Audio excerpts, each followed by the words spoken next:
dream I know. Deep are my feelings for you. Watch them grow.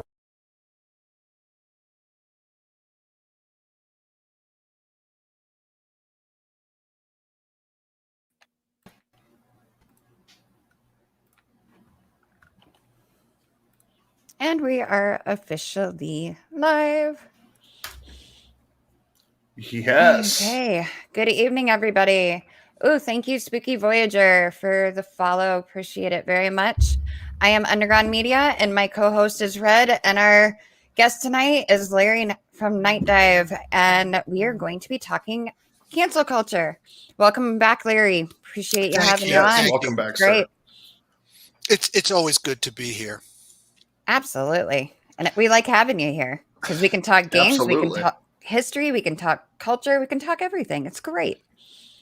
So, first of all, Red has already expressed his appreciation. I'm either famous or notorious, depending on how you want to look at it, for having a T-shirt for every occasion. So, I went with make Orwell fiction again for this evening.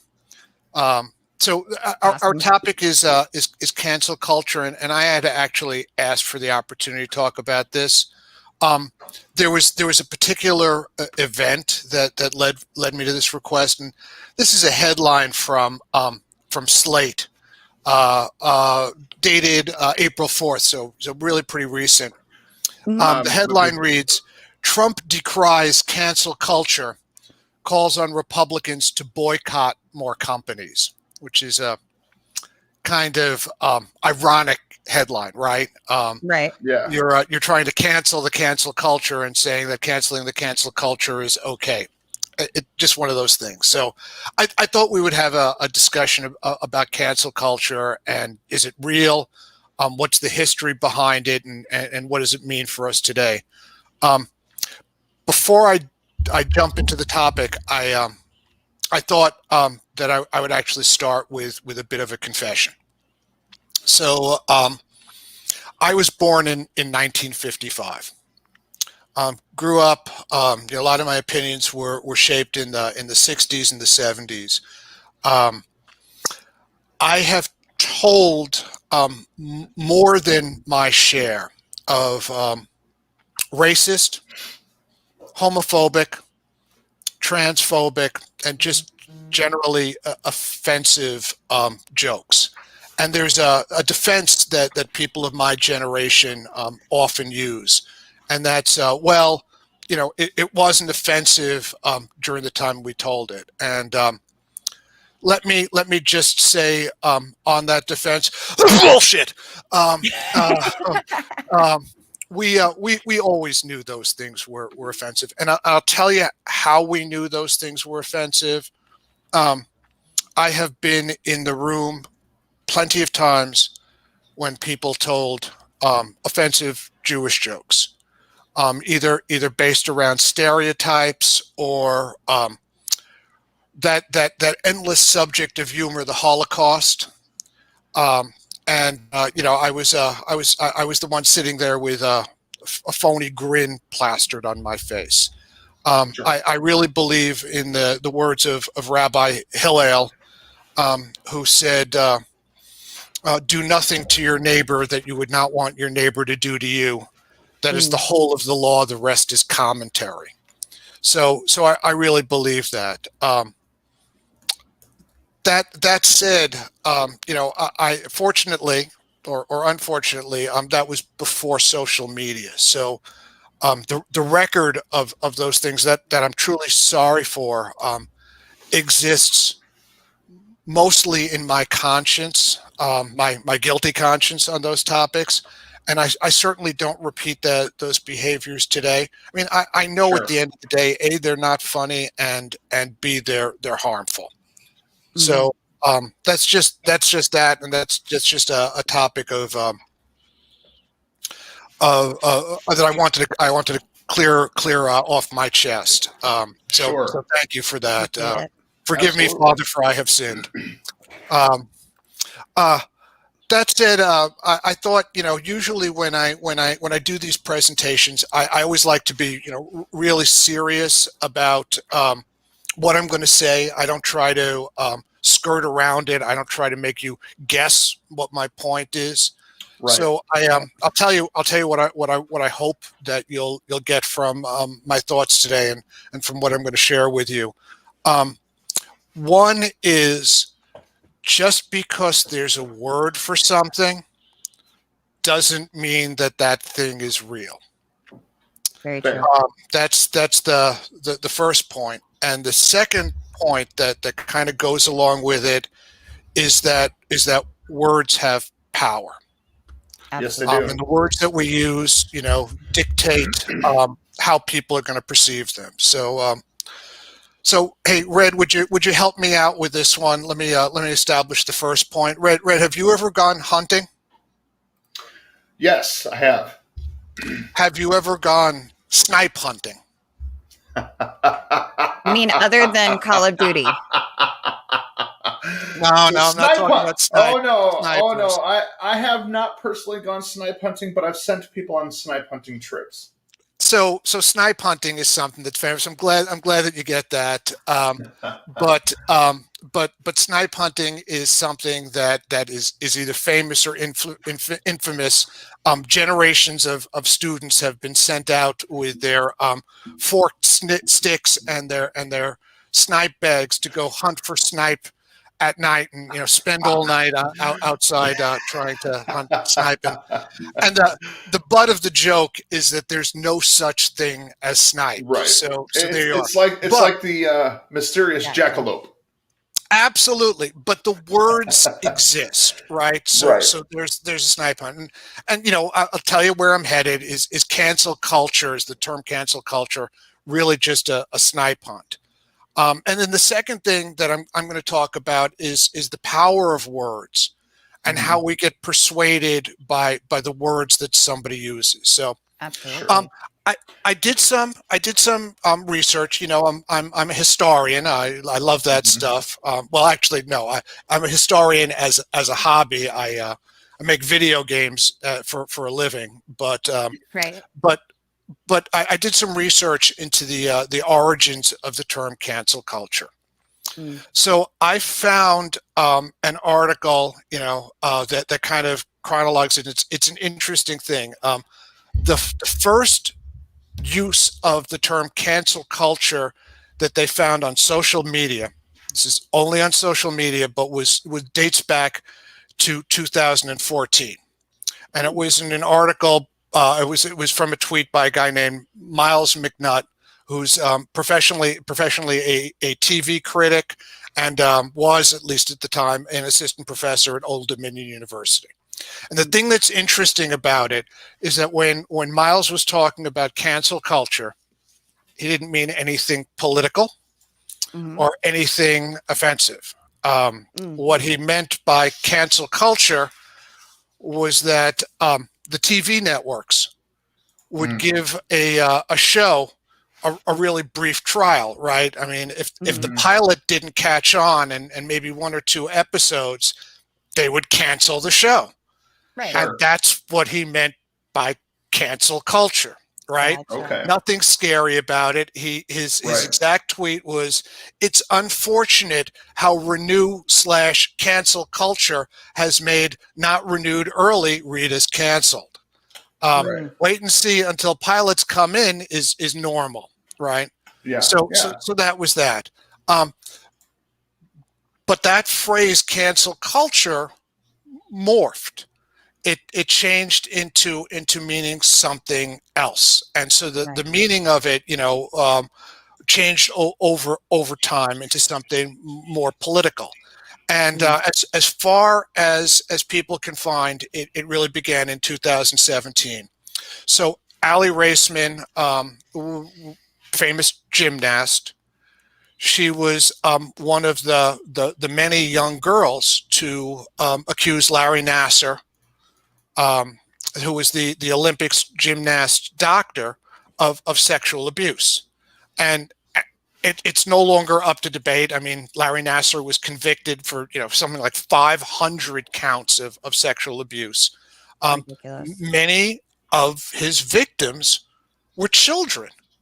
I mean, these were very young girls, and Right. and they dressed as one would expect of girls in a gymnastics program, right? Right. You don't wear a hijab to gymnastics, or maybe you do, but I mean, it's typically leotards, right? I mean, that's what it is. So then Gabby Douglas, a teammate, wrote, "Well, it is our responsibility as women to dress modestly and be classy." That was not a well-received remark, and people felt, and my tendency is to agree with it, that she was blaming the victim, right? Right. That young girl wearing a Pokemon T-shirt. I mean, who could resist that kind of thing? So Shanita Hubbard, also a teammate, responded by saying, "Let's talk cancel culture. Personally, I'm willing to give a lot of grace to young Black girls simply because the world doesn't." And so that phrase of cancel culture became linked to the Me Too movement, right? I mean, so you were gonna cancel people where they felt that there were reasonable charges of sexual abuse. So by 2017, people began talking about cancel culture on Twitter in quotes, right? And canceling became synonymous with denying someone, often a celebrity, attention, right? Because of something they had done or said. People began denying support to once popular figures, including Bill Cosby, Michael Jackson, Roseanne Barr, and Louis C.K. Now, let me just go back and say, of course, Michael Jackson has passed, but Bill Cosby was able to dodge the charges until his recent for a number of years. And Louis C.K., who was canceled for a while, he came out and he did his own things and broke all kinds of records. So this talking about cancellation, of canceling these stars, is probably exaggerated. I think to a point it is. I've mentioned before, Red, that I'm also, I'm at heart a capitalist, right? And I believe that I can control my own IP.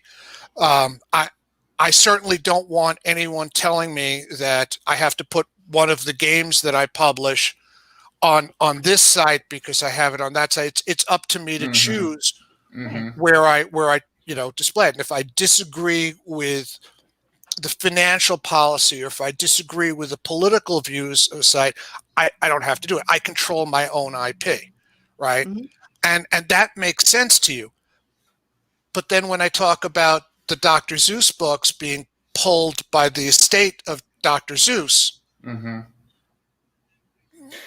right? Go ahead, Red. I was going to say where it doesn't make sense to me, is I forget. I just know her by Gina. I cannot pronounce her last name, so I'm going to apologize ahead of time to all of our viewers.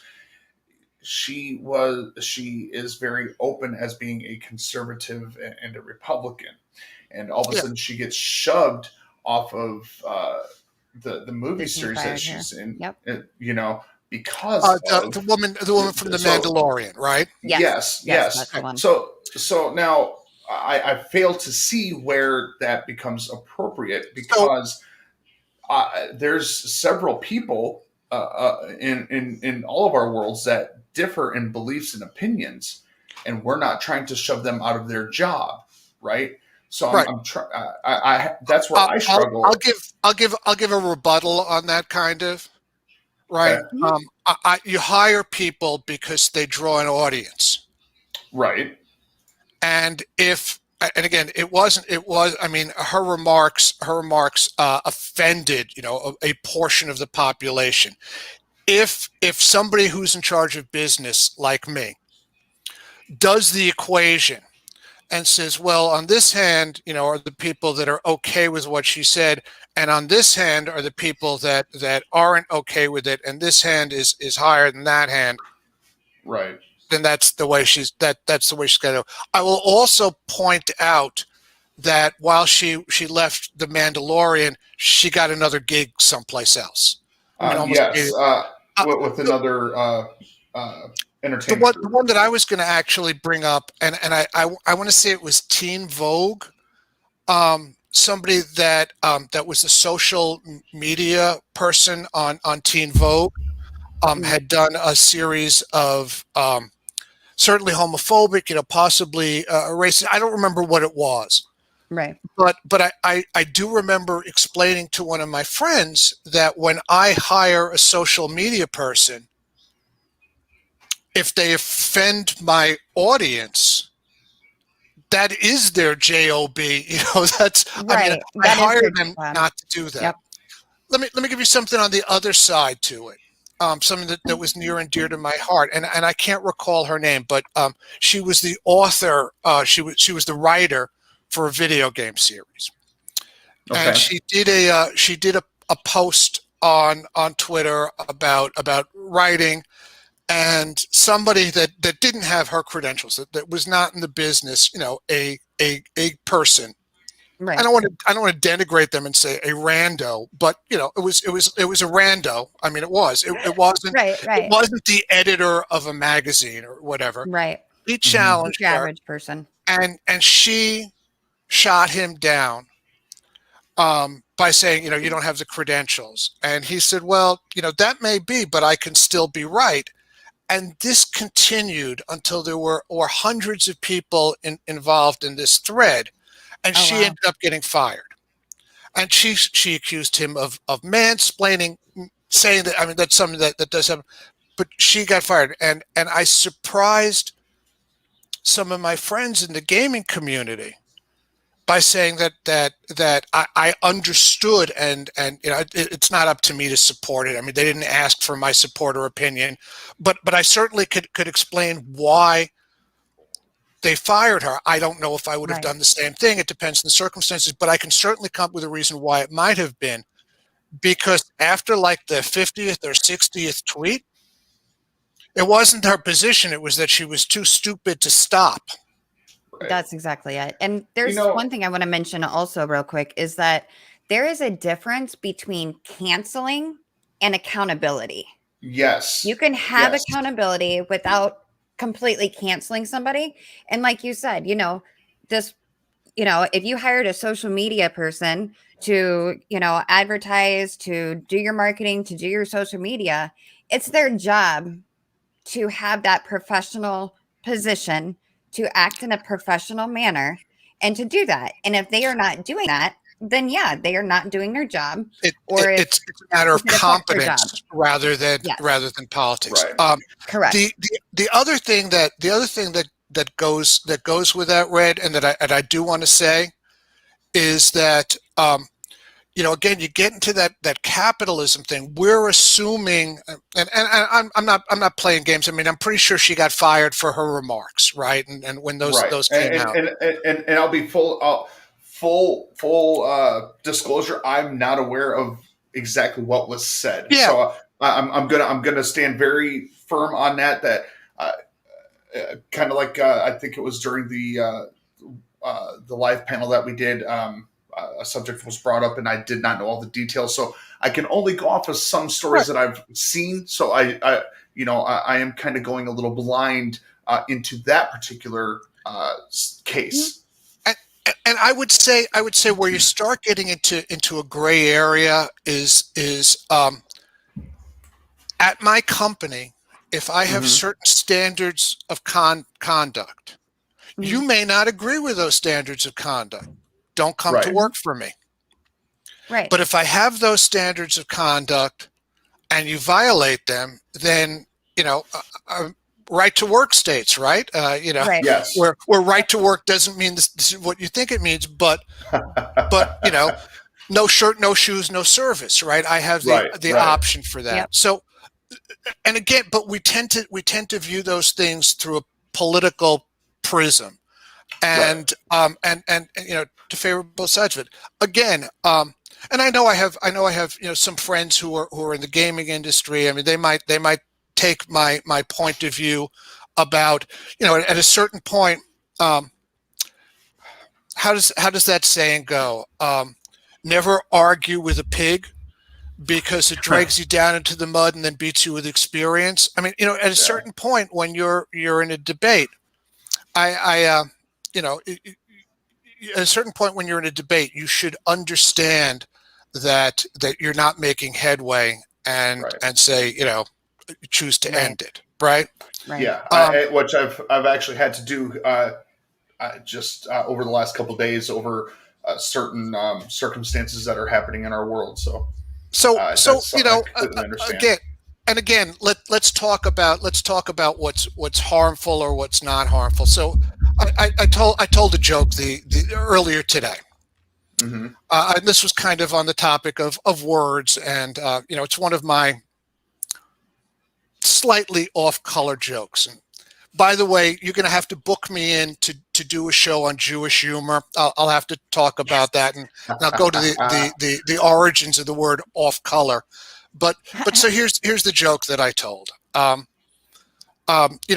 Organic is a marketing term, right? Mm-hmm. You pay extra for organic fruits, organic vegetables, and you certainly wouldn't if the same bag was marked "grown in shit," which is kind of what organic means, right?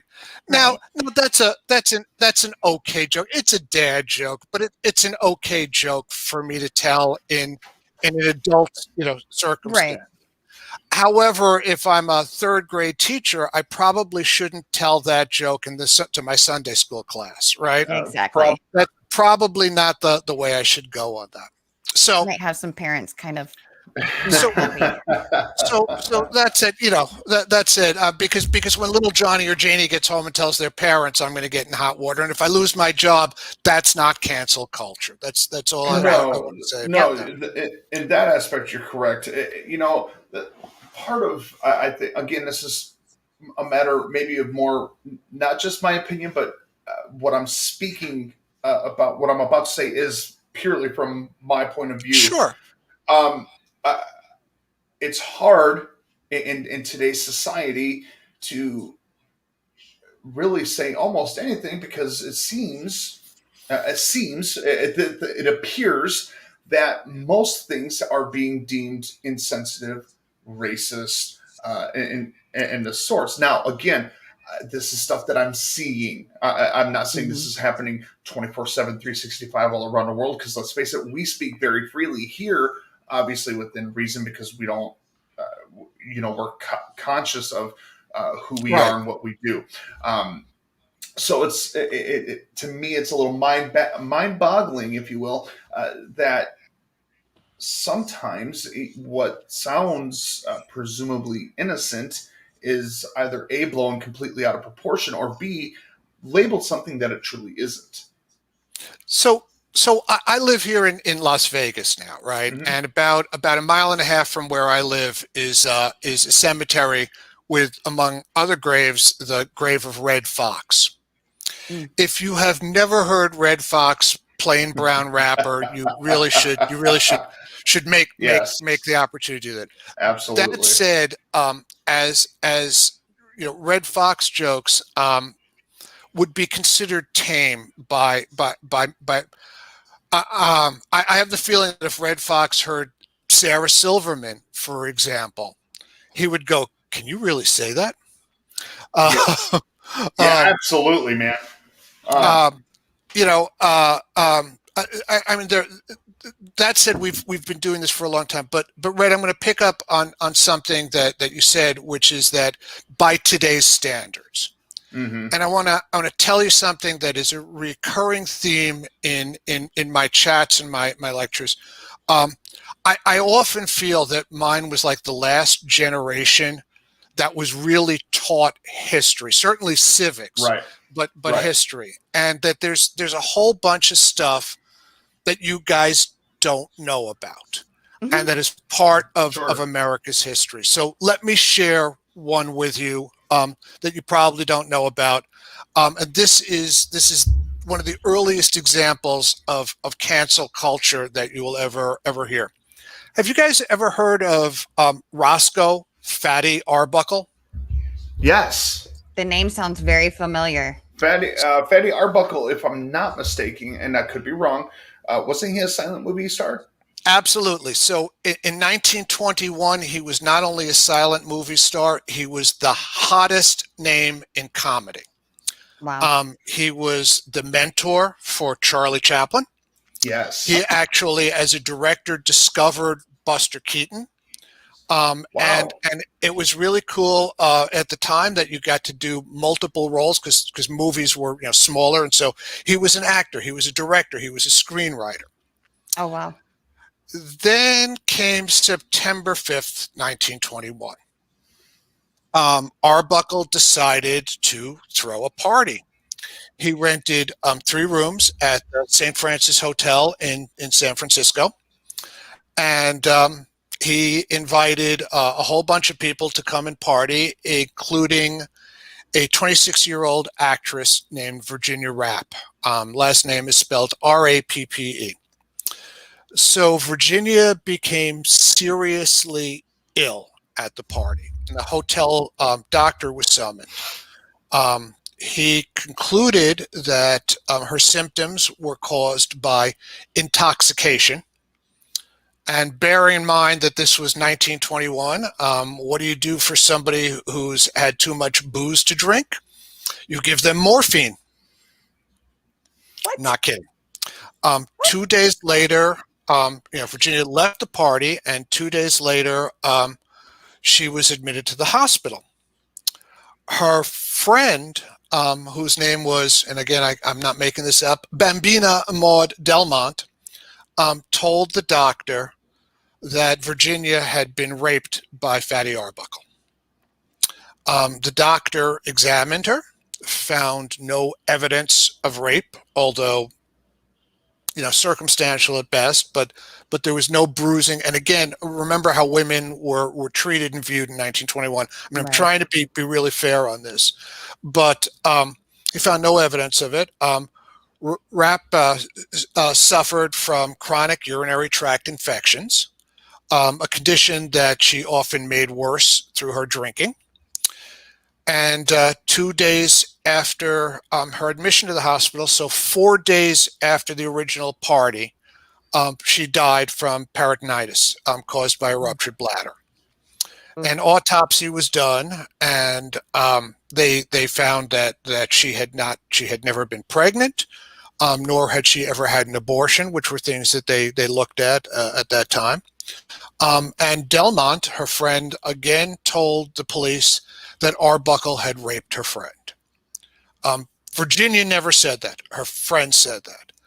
The police then theorized that Arbuckle's weight on top of Virginia was what caused her bladder to rupture. No medical professional ever said that, nor did any medical professional ever offer an opinion whether that was even a possibility. So Rappe's manager then testified at a news conference that Arbuckle had used a piece of ice as part of a sex act with Virginia. Witnesses would later testify, and I'll get to this, that Arbuckle had in fact rubbed ice on Virginia's stomach to try to ease her pain. But later on, the story changed that Arbuckle had raped Virginia using a Coke bottle. And again, there was no evidence of this. By the way, until relatively recently, I was one of the many people that believed in the Coke bottle theory of the story, but there was zero evidence of this.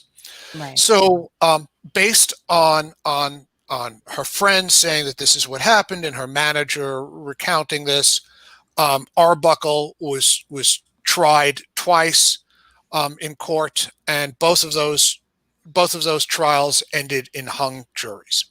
A third trial then commenced. Not only did Arbuckle not only was Arbuckle acquitted, something that was pretty close to unique happened. The jury actually issued an apology to him. Oh, wow. Wow. Which is just like really weird. Despite this, Fatty Arbuckle was canceled, and I'll tell you why. So William Randolph Hearst was the most popular media mogul in the United States at the time, right? The newspaper guy. And he went on a crusade saying that not only had Arbuckle done this, not only was it an attack on Arbuckle, but it was further an attack on the entire corrupt and evil movie industry, which of course was run by Jews, and I mean there was just a whole bunch of things. It was, right. but that's aside from the fact. But there were just a whole bunch of things. And what came out of this was the Hays Code, which for years was just simply known as the code in the motion pictures, right? Right. That said, Fatty Arbuckle was truly canceled. Not only did he never work again, but his movies were actually pulled. In some cases, they were destroyed. So Hollywood and the press had really done a number on him as cancel culture for a crime that if you go by juries, he did not commit. So. Right. What's the point of my telling the story? The point of my telling the story, first of all, Red, is that this is not a new thing. This has been part of American culture since the beginning. If you go back to the Puritans, right? So the Puritans had stockades for people that violated their ethical laws. Right. And it's funny because when you start talking about the word, and again, I'm going to come back to words and the power that they have, about profanity. The root of profanity is profane, which is the opposite of sacred. So profanity in the Puritan days included not going to church and praying all day on Sunday, right? For people that told that anything that was not part of the Puritan, the Puritan church, the Puritan religious beliefs was considered profane and could end you up in the stockades. I would have just spent my entire life there. I just would have been, Same here. Right. So that's that's a little bit of a background. I mean, I'm just saying that it has always been part of American culture. So then that's the first part. Is there such a thing as cancel culture? I don't know. It's just culture to me in the sense that we've been doing it at least since 1921. You could certainly go back further than that. Sure. Yeah. And whether it's from the left or the right, it hardly matters. Exactly. The whole idea is that people that disagree with us often suffer. People that disagree with the powers that be often suffer for that disagreement. So that's the first point that I wanted to make, and then the other one about what the words that we use. So Mitch McConnell recently made a statement that said, "My warning to corporate America is to stay out of politics," McConnell said at a news conference in Kentucky, before adding, "I'm not talking about political contributions." Wow. We want your political contributions. We don't want your opinions. Just send money. That's messed up. And feel free to agree with me. This from a man that in 2010 said about Citizens United, a decision that reversed 100 years of campaign finance restrictions on corporations. McConnell said, "For too long, some in this country have been deprived of full participation in the political process." Mitch was not talking about people. No. Right. Mitch was talking about corporations. Right. And about how much money you can give. Now, look, I'm perfectly willing to donate $10,000 on behalf of Night Dive Studios to any government program that will give me $20,000 back. There's an old saying, and it does not originate with me, that the definition of an honest politician is one that stays bought. So if you're in the coal industry, donating to people who support laws that allow you to pollute, that allow you to dump your residue in the streams is good business, right? You're saving money by if another politician comes up and says, hey, we really like clean air and you guys have to spend $10 million to clean the air, and you think, well, for $500,000 I can help his opponent win the election, that makes business sense, right? And so I'm It's just saying that. then not politics. It's more business than it is politics at that point. But Exactly. specifically, the issue that McConnell was talking about was Georgia's laws that are at least interpreted as restricting the vote. And I should probably disclose at this point, you guys know this about me, that I'm kind of a card carrying liberal, but I've been a liberal for 40 years. I have other redeeming qualities, but I've been a liberal for 40 years and have pretty much been consistent in most of my positions. Actually, it's probably closer to 50, but I've been consistent in my positions, which means if you've been a liberal for 50 years, you're now a conservative, at least by some standards. So that said, there are things that I think that we as Americans should all agree on. Mm-hmm. The more people that vote, the better off we are. Mm-hmm. Everyone should have an easy opportunity to vote. I don't see any reason why more people will vote for American Idol than will vote for their state senator. I mean, I think that's problematic. If you're in Michigan and the election day is held on a Tuesday that you don't get off from work in November when the weather is at best uncertain, they're making it as hard on you as they can. I mean, those laws go back to a time when America, the election were laws that go back to the time that we were an agrarian country, where those laws were to accommodate farmers, that it wasn't planting season and it wasn't harvest season. Right. Well, that's less of an issue for me. And I'll also just bring up to you that at that same time, the only people that could vote were white male landowners. Yeah. I'm just saying. Okay, so I don't know how you feel about it, but I was okay with those old days. No, I'm sure you were. but there you go, right? I mean, so Georgia enacted these laws that certainly made it more difficult, and then of course, people picked on the one about you can't give water to people that are standing outside to vote. I mean, and that's probably fair. Yeah. That said, it is up to corporations like Coca-Cola and Major League Baseball. They should have the right to say, we don't want to be part of this. We don't want to be associated with it. And if you want to do that, then we're going to pull out.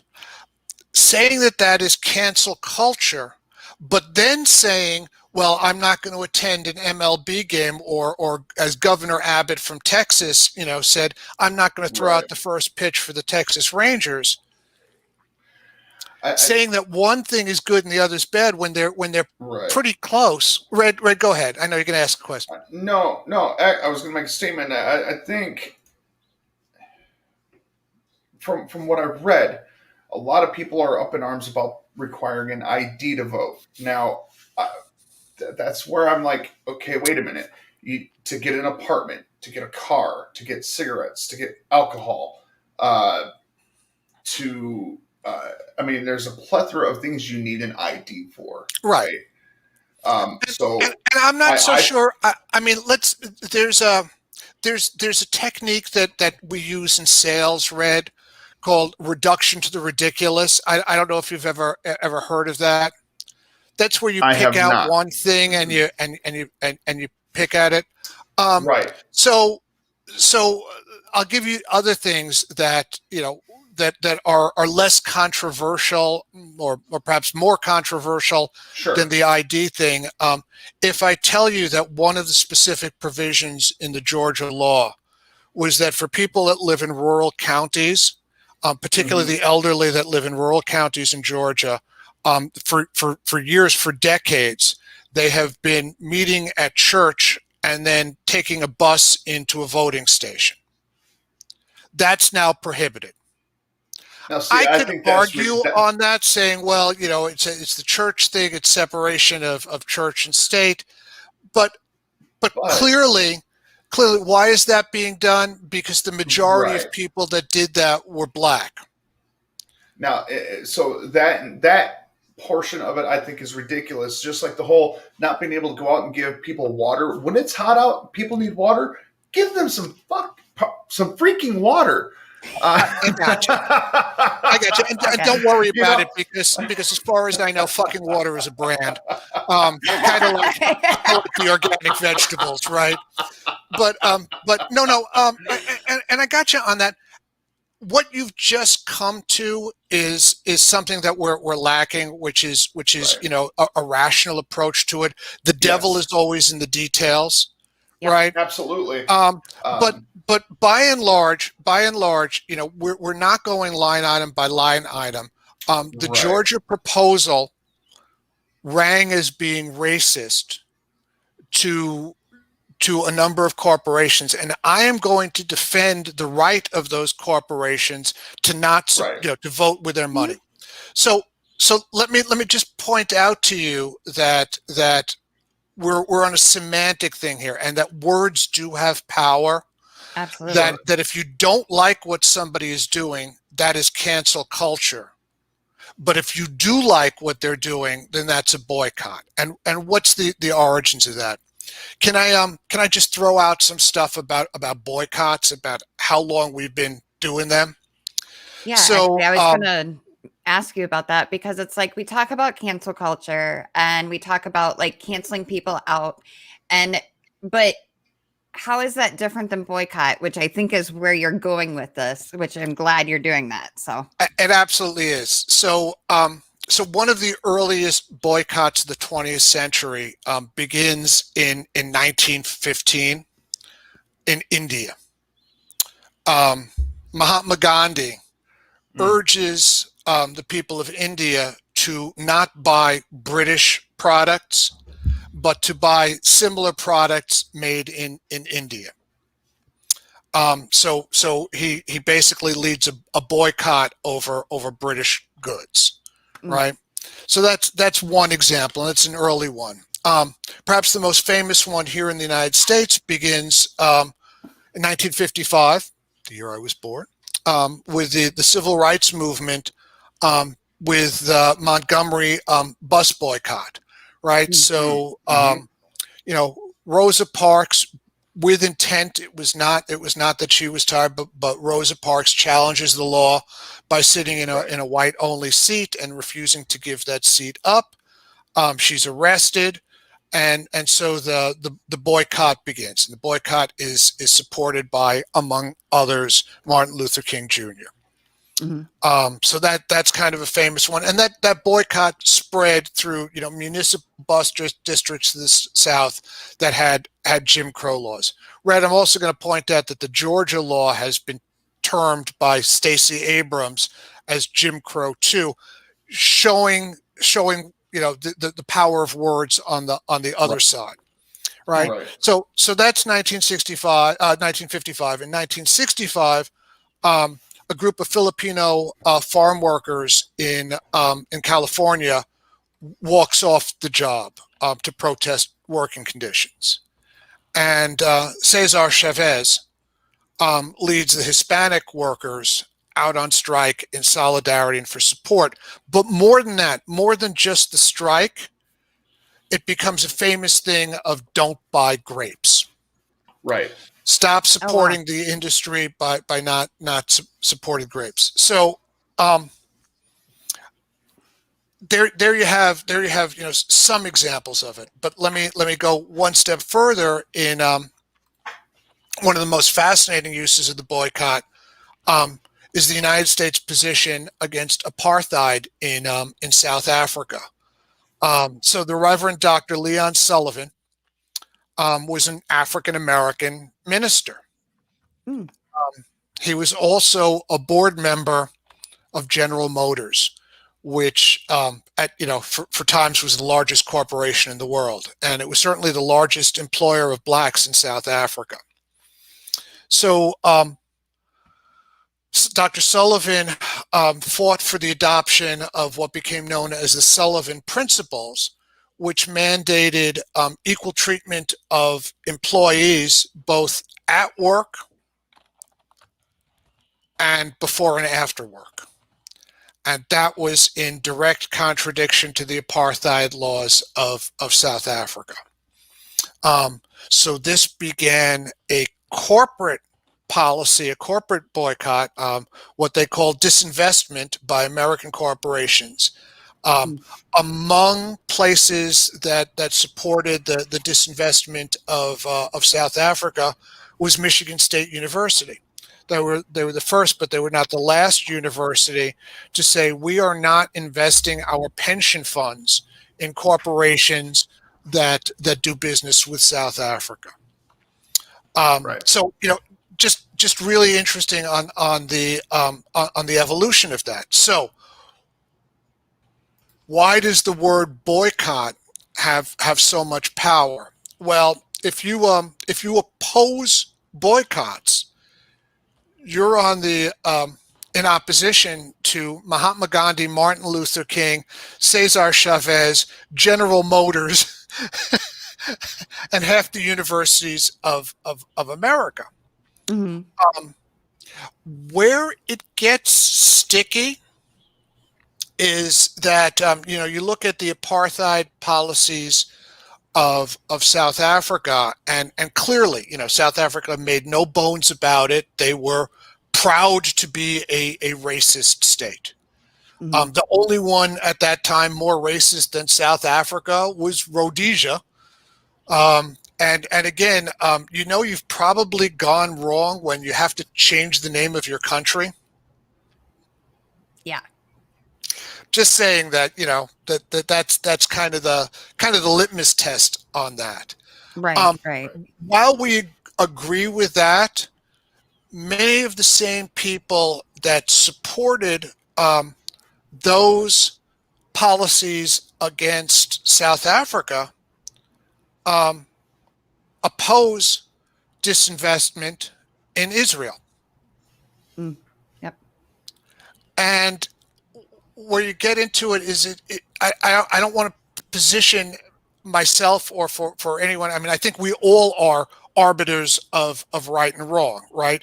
You vote on what you believe is right and what you think is wrong. The problem that comes up is that when disinvestment agrees with my politics, well, clearly it's okay. a good thing. Yep. When it disagrees with my politics, well, now we have a problem. Right. Right. So I'm gonna say this to you, Red. If you don't think that Major League Baseball should have the right to say we don't want to play the All-Star game in Atlanta, then is the corollary of that saying, well, but I can't not go to a football game because Colin Kaepernick is kneeling? I'm putting that on you, but let me bring it up the other way. If I believe that it's okay for Major League Baseball to say I don't want to support this policy that I perceive as being racist, then it's okay for the NFL to say I don't support this policy that I think is against the troops or against un-American. that's where you get into some sticky stuff. And I'm going to Right. go back to what you said about the Georgia voting laws and about ID. Mhm. The devil is always in the details. Right. I'm okay with any discussion that says, I'm going to agree with this point, and that point, but I don't agree with this one, and that one. And it's hard to be nuanced. Mhm. And it means that you have to accept certain things. A quick story and a quick aside. I negotiate contracts. Mhm. That's part of what I do. And sometimes you get into some granular things. I worked for GameStop for a couple of years. And GameStop is based out of Texas. Texas has some interesting laws that go back to the Wild West days. Texas has a law that any commerce that goes through the state of Texas is regulated by the state of Texas. Mhm. Now, that made sense when we were talking about wagon trains, but think about the internet. All the internet goes through the state of Texas, which meant in the 70s, for example, Texas prosecuted people for violations of community standards for what they considered pornography, Mhm. right? By the way, I'm not a huge fan of it, but there's one line that will live forever from the show The Deuce on HBO. It's about the seamy industry in 42nd Street, and there's a scene where two organized crime figures are talking about this, and one says to the other, "Well, they've ruled that community standards are what what you use to judge whether something is pornographic or not." Mm. The other one kind of shakes his head and says, "So what are our community standards?" And the first guy says, "This is New York. We ain't got any." Right.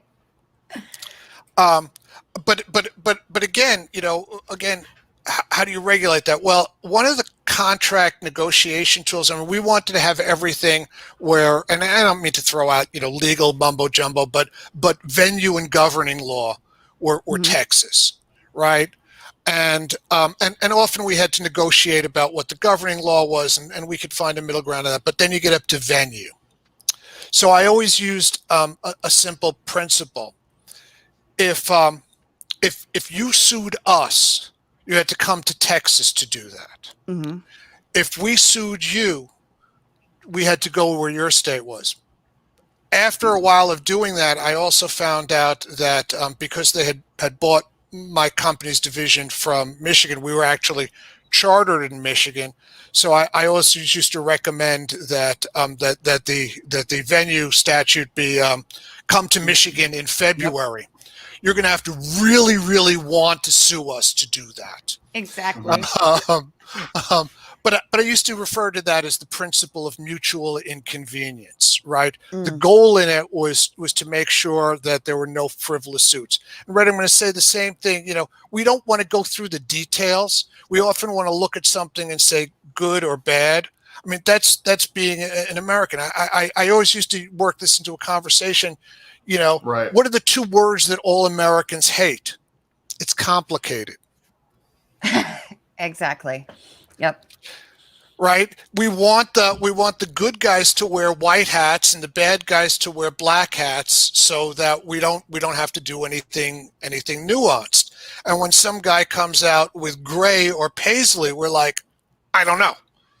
Yep. It's confusing. I don't know.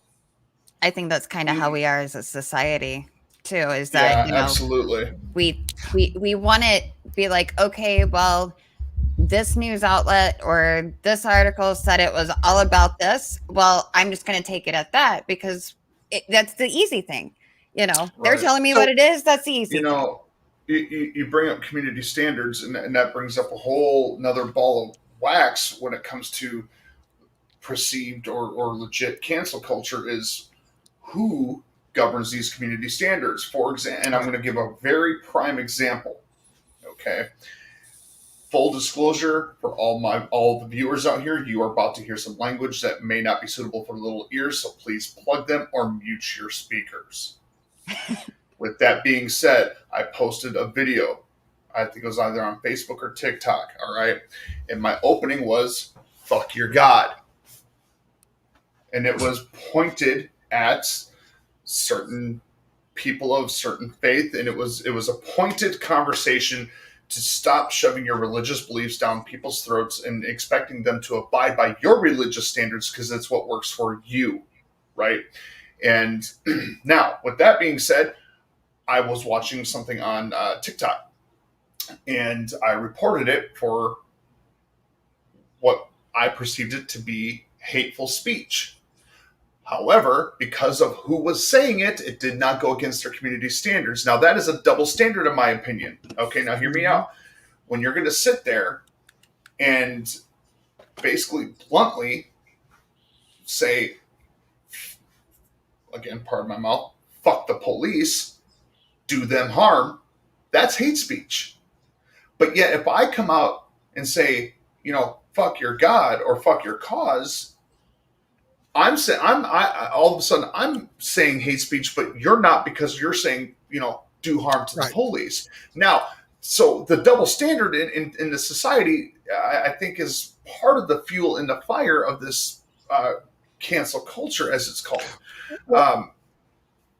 Go ahead. Well, again, I mean, there's two things on that. I'm gonna say again, a more nuanced Sure. approach. Red, I personally, don't really have a problem with your saying it on TikTok. However, if you said it in the Baptist church on Sunday, that would be a different story. Location, right? Yes, absolutely. There's that. The other part that I would say is what is your goal? All right, where if you use that language, deep in your heart of hearts, where no BS lives, that you're doing it for the shock value. And if you do something for the shock value, you have to accept that some people are going to get, what's the word I'm looking for? Shocked. Offended. Offended. Right. I mean, but at the same time, should they not, if they're saying the same thing, just different words, maybe even on a completely different subject, should they not be held accountable to the same rules that they're trying to essentially force on other people? My policy personally would be for one of consistency. If you ban A, you ban B. Right. That makes sense. That said, you again run into nuance, and you again run into who is making the judgment about it, and how are you doing it. Absolutely. So, for example, we want to have a society where our kids might not be exposed to a woman's breasts. Right. But at the same time, we want to have, and again, obscenity or not obscenity, it depends on the location, right? Right. Absolutely. Right. But on the other hand, we want to be able to have educational films about breastfeeding. Right. Right. So you come to nuance. Let me go back though onto consequences, and let me also go back onto capitalism. One of the things that infuriates people over and over again is the misunderstanding of what the First Amendment says. Right? The First Amendment says that the government should not regulate speech. Mm-hmm. On the other hand, if you're on my site, if it's my bat and my ball, I get to decide whether you're out at first or not. Right. You can choose not to play ball anymore with me, and that's fine. Right. That's your right. Neither of those things is cancel culture. That is capitalism in action. Now, hold on just one second. I just want to say, if I own the site and I say, I don't like what you're doing, you can feel free to leave. And if enough people leave, then my site is no longer economically feasible. On the other hand, there are standards of things that have to be imposed.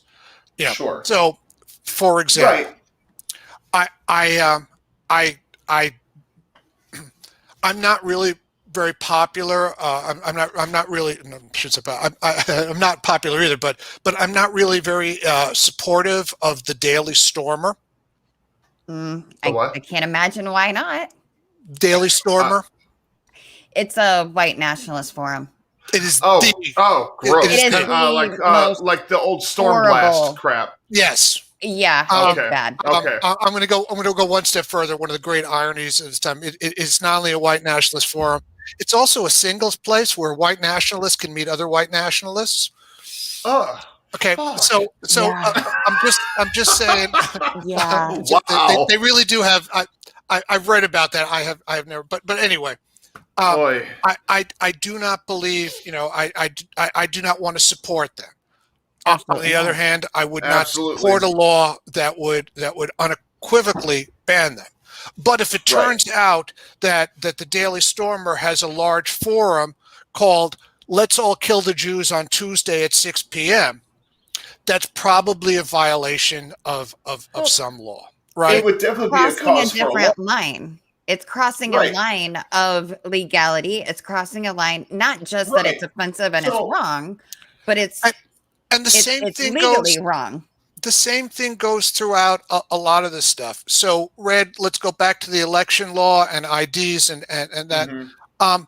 I don't want to get bogged down on the ID thing because that's not the whole of the law.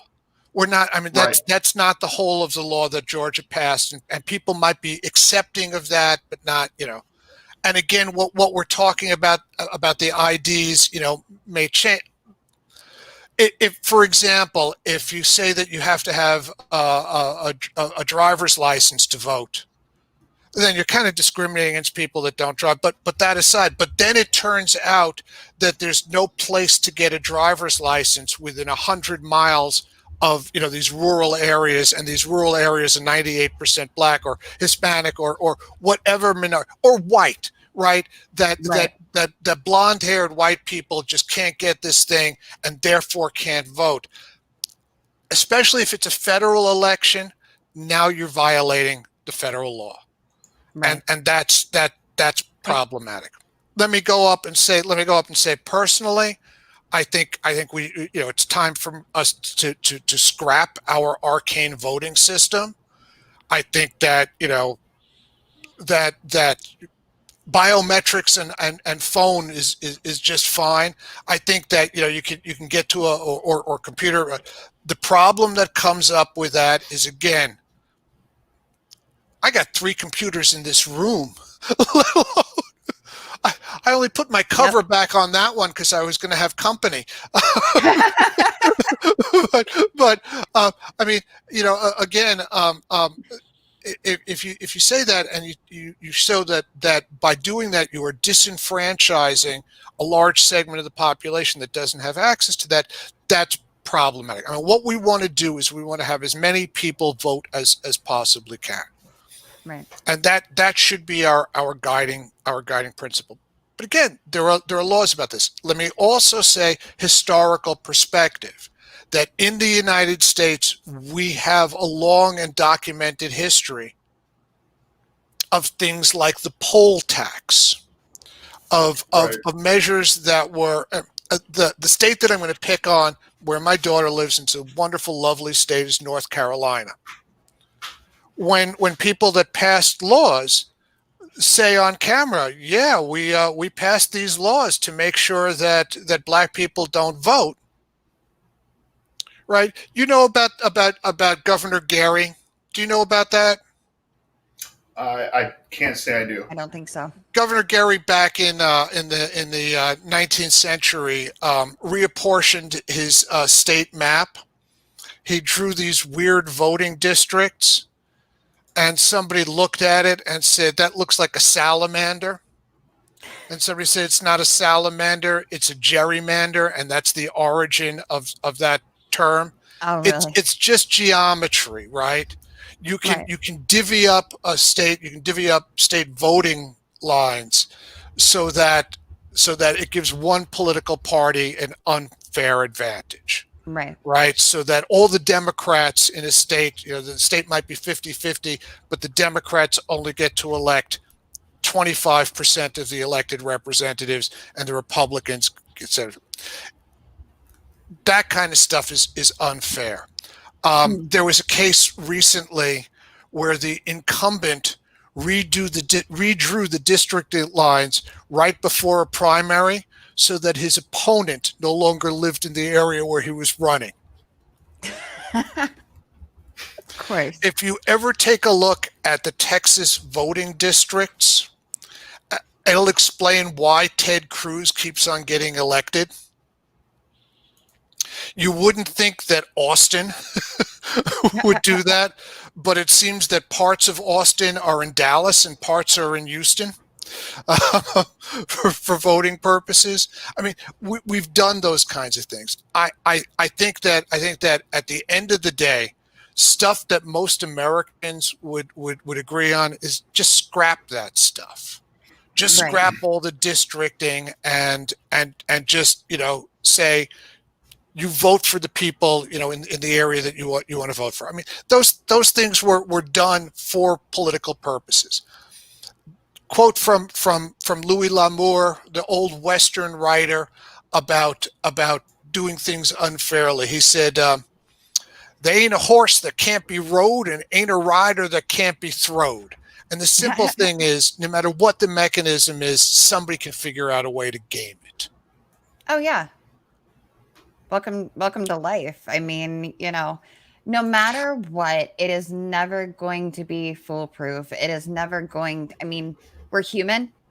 We screw up, we make mistakes, some on purpose, some not. And so there's always I think what people forget is there's always going to be a human aspect to it. Right. And that's just the way it is. You can And, do and the best you can. fallibility is one thing. Fallibility is one thing. I'm just going to say that cheating is another. Oh, Right, absolutely. and No, I it agree. becomes obvious. I'm going to go back to the original thing, my original mea culpa, my confession about telling jokes that even by the standards of that day were inappropriate. You knew that I mean, I don't want to go old Jiminy Cricket, but you knew they were inappropriate because you didn't tell that joke about Bob's group when Bob was around. Right. Right? If you find yourself whispering the joke, you probably shouldn't tell it, at least Exactly. not in the office. Right? I mean, so those kinds of things, I mean, we know about that. Let's take the case of Louis C.K. All right, and Louis C.K., exposing himself to people, and that's not open to negotiation. That's Right. not open to, I thought it was okay. Right? I mean, we kind of, if you're over the age of 4, to pull your pants up, right? I mean, that's just, that's just the way it is. Right. So, with that said, a lot of the stuff that we talk about with cancel culture, I mean, I get it. If you're on one side, there are things that are complicated. Again, a boycott of South Africa, yay, we're fighting apartheid. A boycott of Israel, BDS or Israel, got to think about that one.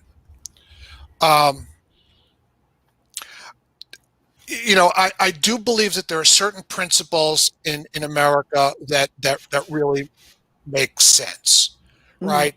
No shouting fire in a crowded movie theater. Those kinds of things. Look, I was watching. I was watching the demonstrations out of Minnesota last night. And I understand about being angry. I understand that. I mean, seriously, it is probably, how do you explain how bad things are in America in 2021 We had to interrupt the coverage of the trial of a police officer who shot an unarmed black man to talk about a police officer who shot an unarmed black man 10 miles away, right? I mean, that's where we're up. I understand that, but I'm going to go on the other side. I mean, nobody thinks that throwing a soda can at the police is okay. Nobody's like, well, I'm sorry, I thought it was free speech, right? I mean, that's not in our lexicon. You may feel that you have no other option to make your voice heard than that, and I get that. I know the Martin Luther King, a riot is a demonstration that you're unheard, that there's no other way to do that, and I understand that. It's still not okay. Exactly. that you are violating the laws. Let me also go back and say this. I think January 6th was a turning point in America, and I said that in my last presentation, that it was a wake-up call for us, right? And you have to look at some of the social media and what is free speech and what is not free speech. And that's where it comes into this.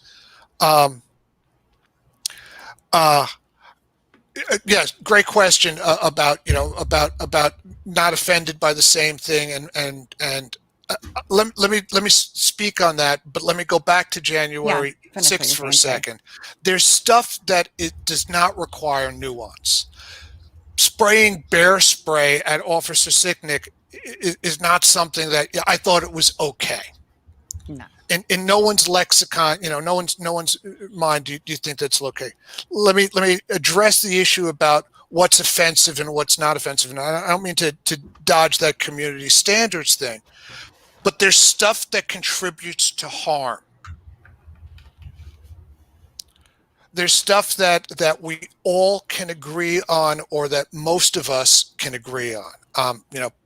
Most of us, right? And I reference this about reduction to the ridiculous, about picking out one thing that's at the extreme and focusing on that.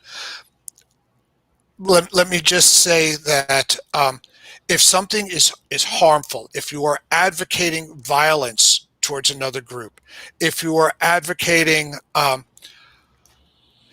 people that advocate rape, whatever form it is in online, there's that. The other part that I think is a governing principle is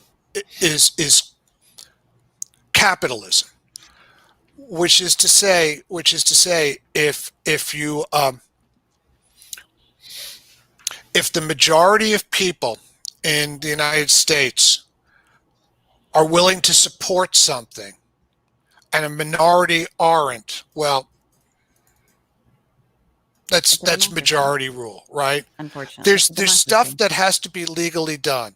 I don't care whether some particular community. You guys know that child pornography is not illegal in St. Petersburg, Russia, right? You knew that. I didn't know it, but it doesn't surprise me. Unfortunately. All right, so St. Petersburg has got a nice little industry of it's not for them.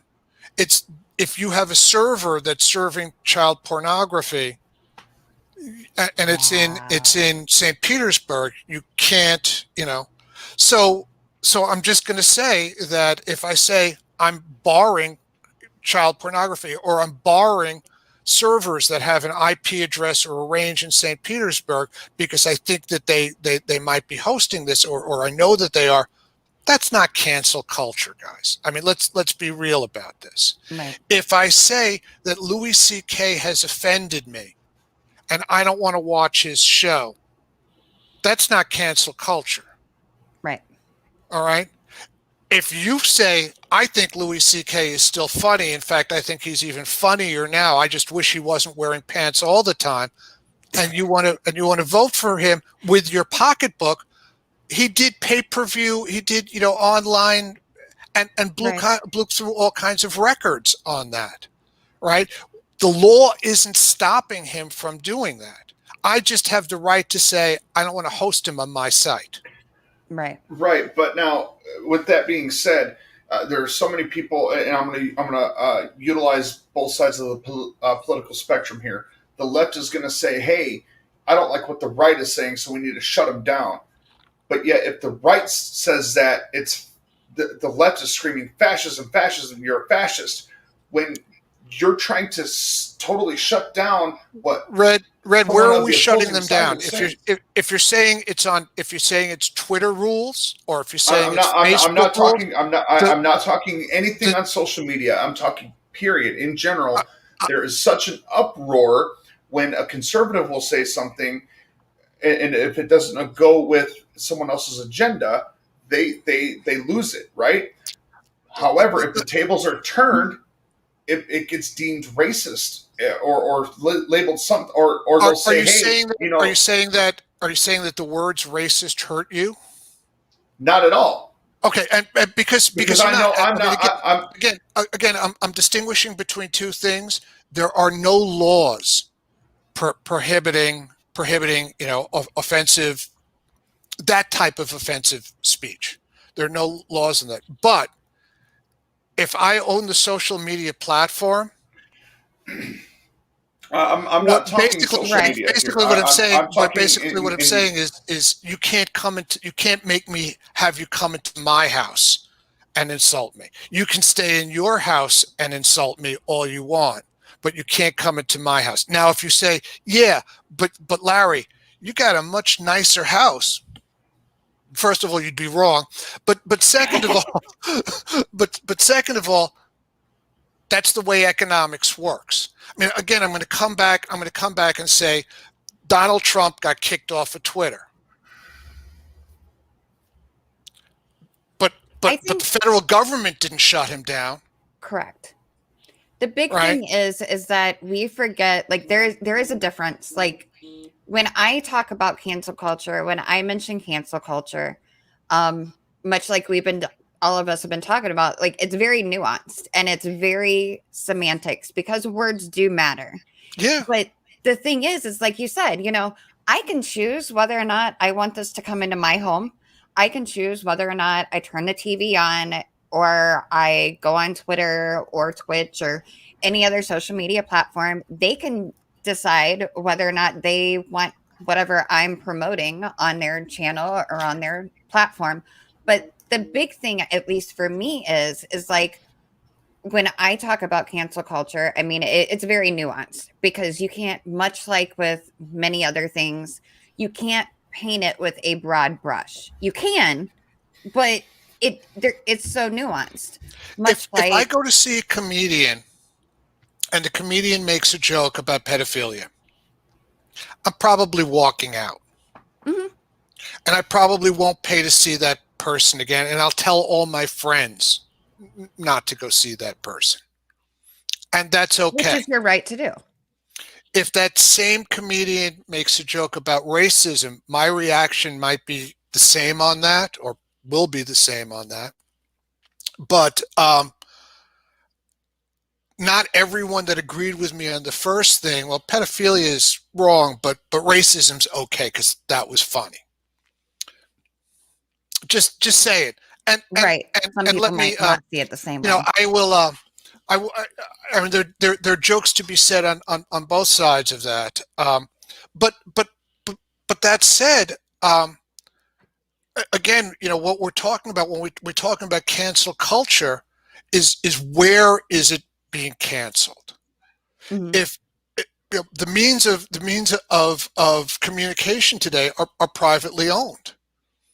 Right. I mean, Twitter's a company. Twitch is part of Amazon, right?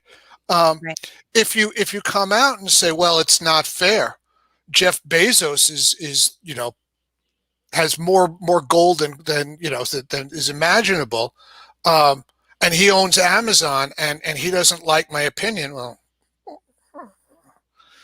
he could really care less if you like his opinion or not, because I just look at that and say it's billionaires fighting with trillionaires, right? Those are things that I think are nuanced. When you get into Mitch McConnell's position, about just send money, and I'm not talking about political contributions. I think Mitch is 100% wrong, and I would vote against it. I think that that corporations can have whatever opinion they want and should really state what their opinions are, or don't have to, but Right. that's fine. I just don't think they should be able to give money to politicians. Right. Well, and the thing is too is that, like, you know, the cancel culture, you know, it can go for politics, it can go for, you know, pretty much anything having to do with humans in general. Like, and like I said before, like, there is a big difference between accountability and trying to cancel somebody out completely.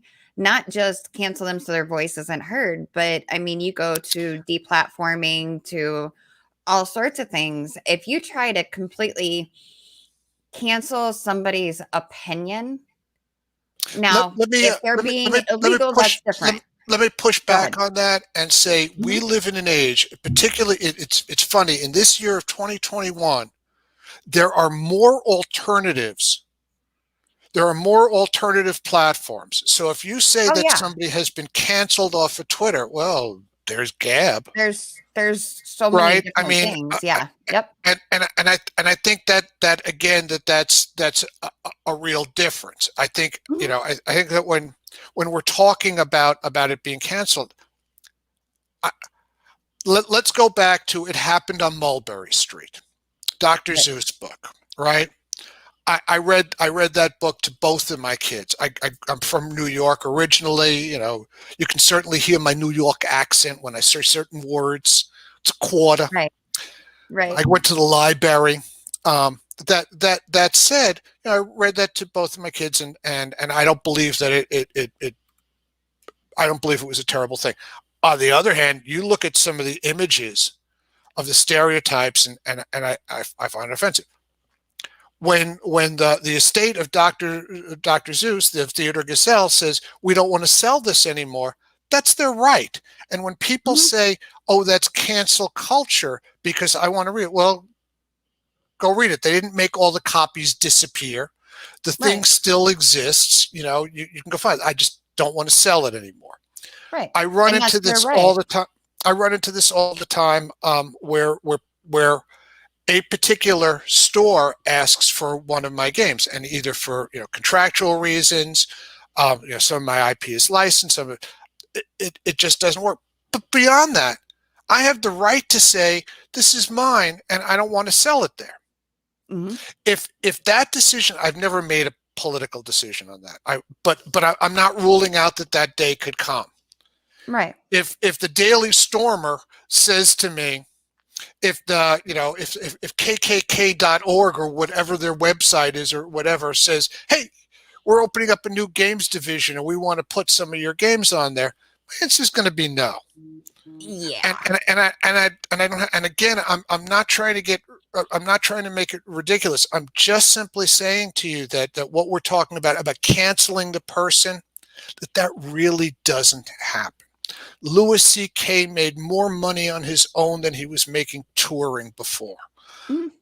On the other hand, I will say Bill Cosby committed, you know, crimes, and I mean, here's a thing for you that I saw recently, that, you know, that there's a sentiment that women claim rape to be famous, but nobody can name the 60 victims that came up against Bill Cosby. That said, Bill Cosby's job, the Bill Cosby Show, was he was America's dad. Yeah, that kind of went away. Right. You know, yeah. that's not something that we on the left did to him. That's something that, now, to Red's point, and I get it. If you say that, well, the playing field isn't level, that there are perhaps more people that feel this way. If you say that the tech bros that control a lot of the media today are lean towards the left rather than the right, yeah, that's probably the way it is. I'm going to go back and point out to you that at one time, William Randolph Hearst was the biggest media mogul in America, and he was a right-leaning bigot. Mm. That's just the way it is. The only thing that I can say is that while that's offensive,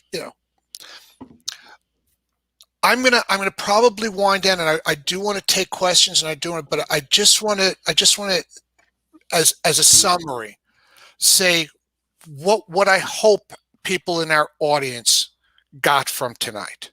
One is that we had a civil debate. Red and I feel very different. I mean, you used the word respect at the very beginning of it. Whatever differences there may be between us, Red, one thing is we have the same barber. Very good one at that. I mean, that's part of.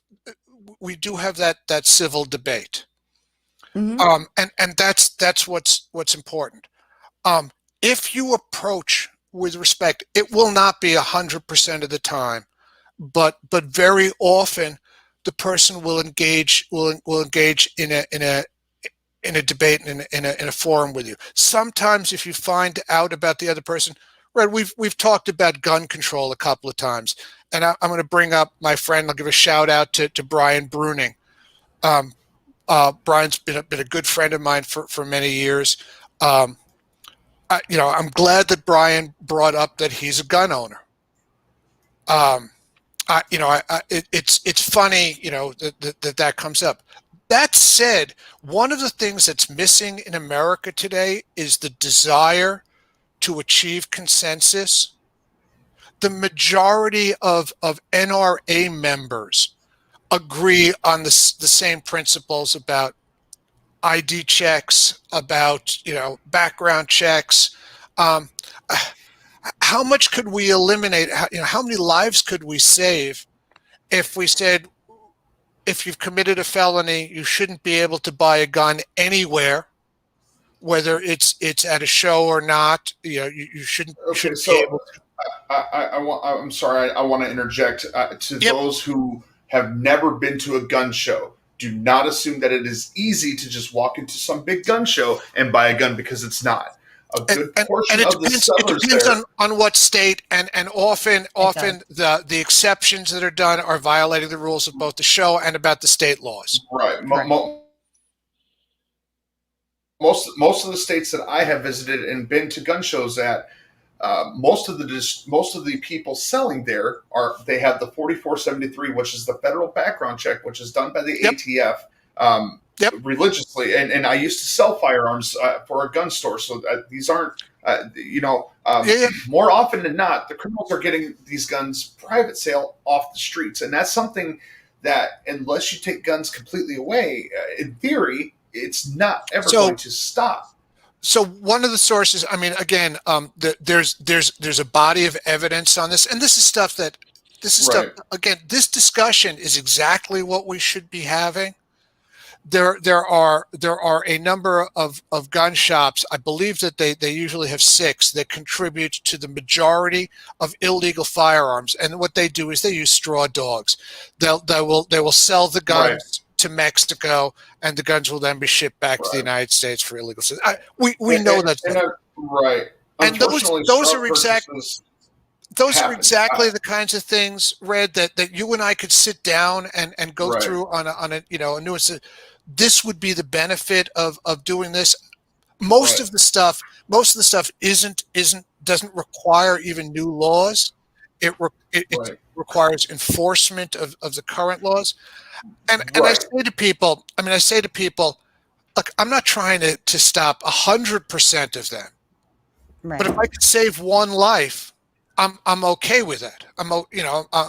That seems to make sense to me. Again, it's reaching consensus through debate. Right. And the kernel of that is always respect. Absolutely.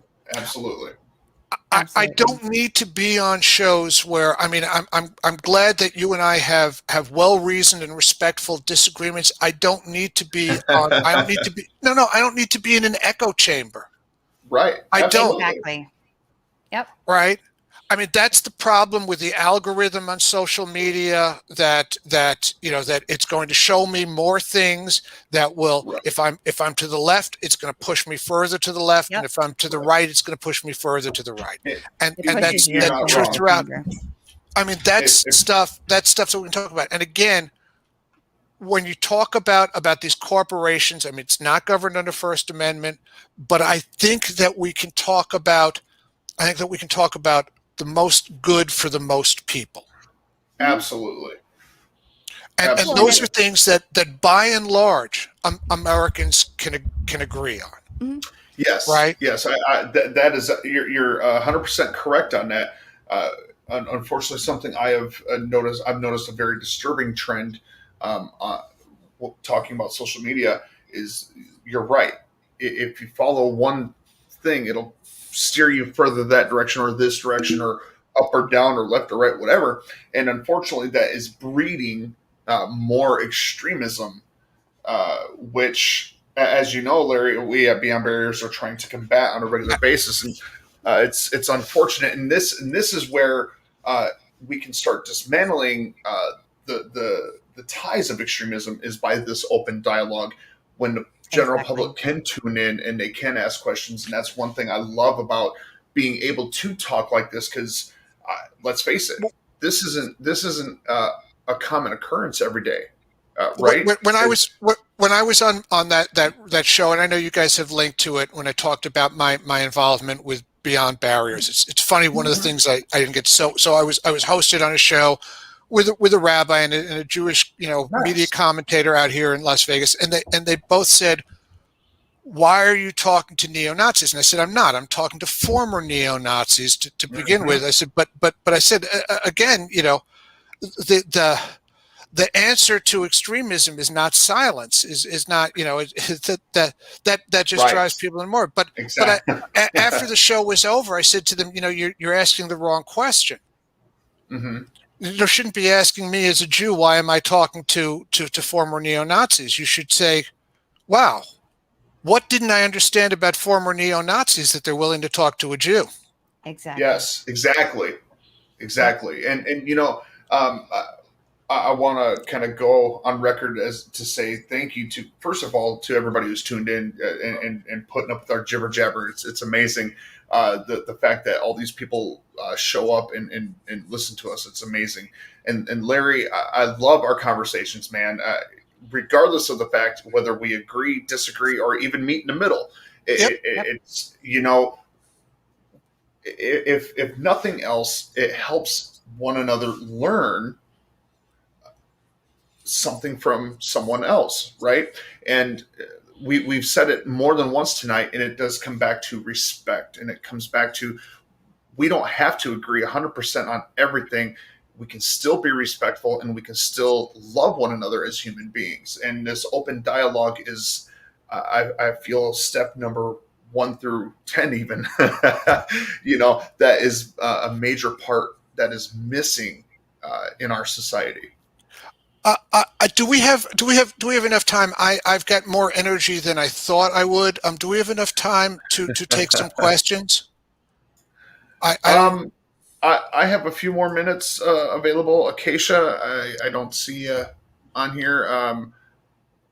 You know what, ladies and gentlemen, if you're hearing us, Acacia, do we have a little bit more time, or where are we? Yeah, we've got more time. I mean, technically, we have as much time as we want to take. However, I see. I see Wings and Halo saying we have all this happening with cancel culture, but the big question I have is how do we change this trend and realize that not everyone is offended by the same thing, and by catering to one, you offend another. First of all, I just want to say I'm offended by that. No, I'm okay. but no, I think that's a great question, and I think that at the core of it, I really and truly do believe that if you take a completely diverse audience and you showed them 100 statements, they wouldn't agree on and ask them to judge offensive, non-offensive. I don't think that they would agree on 100% of the time. Right. But boy, I bet you that they'd agree on more than 50%. I think that they would look at that. I think that they would look at let me give you an example, just one, it won't offend anyone using this as an example. The stereotype picture of the Chinese fellow from Mulberry Street from the Dr. Seuss book that had buck teeth and had I think that if you showed that to 100 people, 75% would go, yeah, that's offensive. Maybe it would be higher than that. Maybe it would be 90%. I think that those kinds of things. I go back to some of the stereotypes of African Americans. If you showed that to people today, and again, it may not have been offensive in 1908, but in 2021, yeah, we pretty much agree on that stuff. So I think that that's part of it.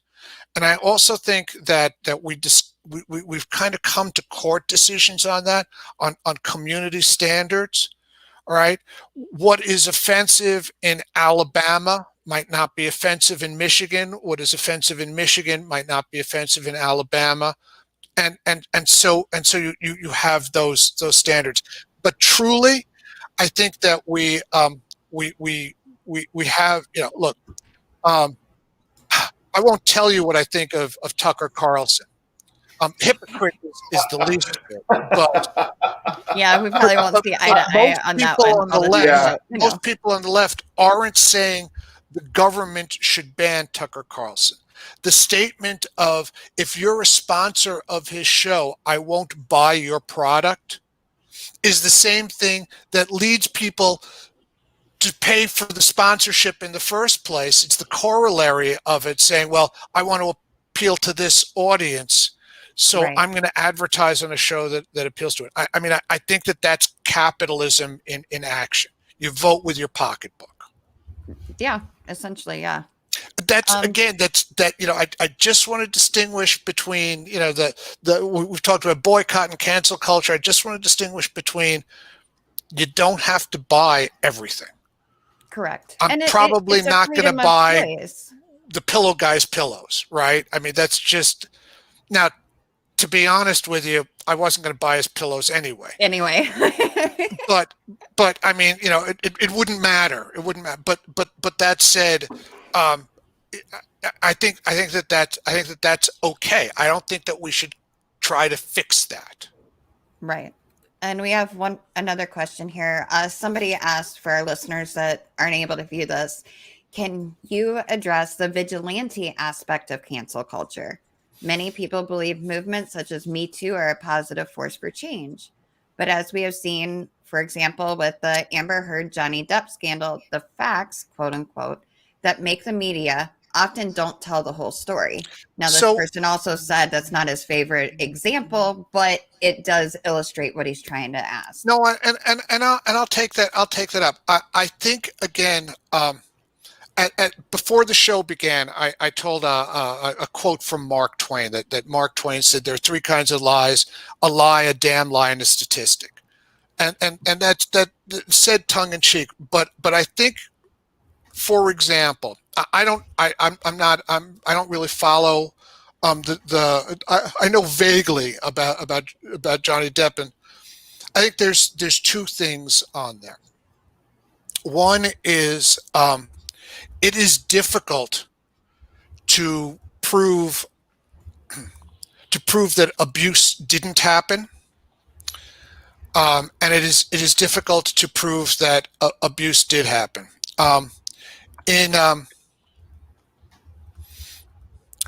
In religious law, and it was Sharia law at one time, and I don't again, I'm not an expert on this, but I do know that there was this part that an accusation of rape was only considered justifiable if there was a witness to it. Mm-hmm. Let me rephrase that: if there was a male witness to it, because women couldn't testify in court. And again, I don't want to get into reduction to the ridiculous. I don't want to do that. But I think when you look at the statistics, the majority of times that somebody is accused of abuse, that there is a preponderance of evidence on that. Does that mean that it's 1,000% true? No. And that's why I picked the Fatty Arbuckle case by intent, Right. because here was somebody that was accused of rape, and there was an overwhelming amount of evidence that it didn't happen. Correct. And beyond that, there were trials. After 3 chances to try to convict the guy, if the last one resulted in the jury issuing an apology to him, then you were probably wrong. Right. I picked that with this question in mind. I think that the majority of times these accusations tend to be founded.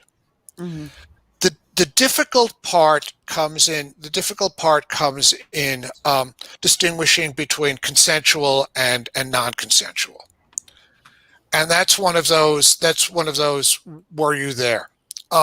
That said, fortunately, I don't have to be the judge or the jury in that. Right. Right. Again, it's it. Well, What was I her want to name? interject Lorena here real Bobbitt. quick. Was her name Yep. Lorena Bobbitt? That that the polite term that emasculated her husband. Yes. Yes. I believe his last words were a little bit off the top, please.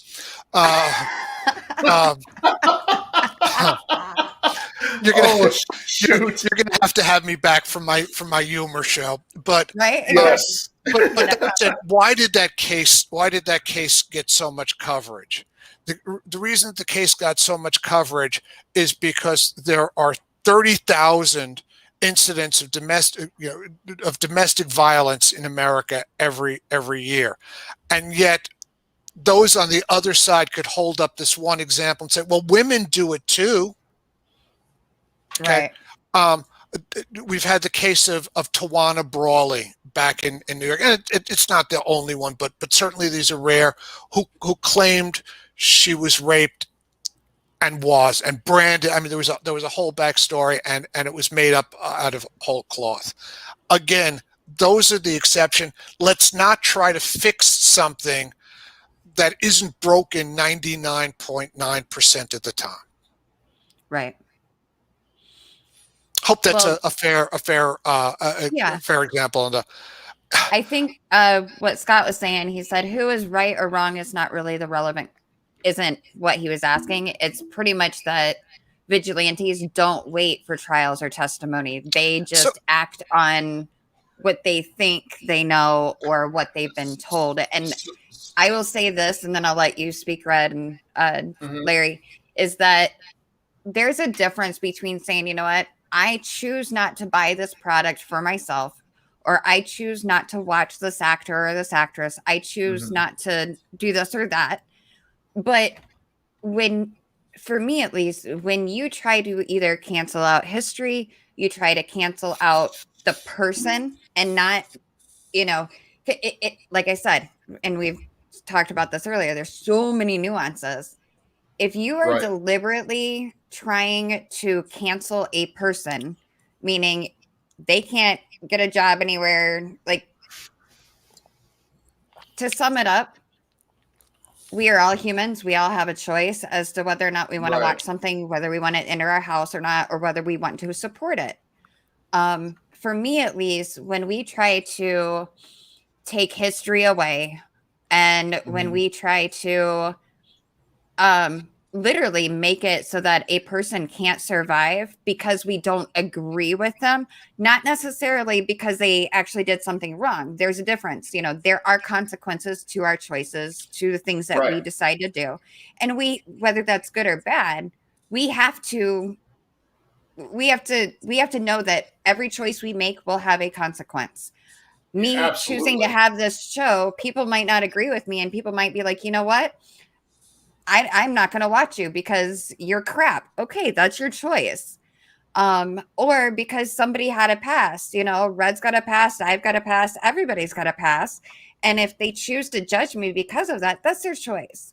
But the problem I see with it, where it comes in, is that we have a lot of society, especially here in America, but everywhere, that because I don't agree with you, you are the enemy. It becomes an us versus them. And that, for me at least, is where it irks me to no end of this cancel culture, and how it's like you suddenly are not a human being because I don't agree with you. And I've seen that. I think the media plays a huge part in that. Now, and bear with me as I stumble through this. There used to be a thing as unbiased journaling, at least so it appears. Okay, I think that. Yeah, I know where you're going. right. Now, the other thing that I think that is a driving factor with some of this vigilantism and so forth, does come from social media.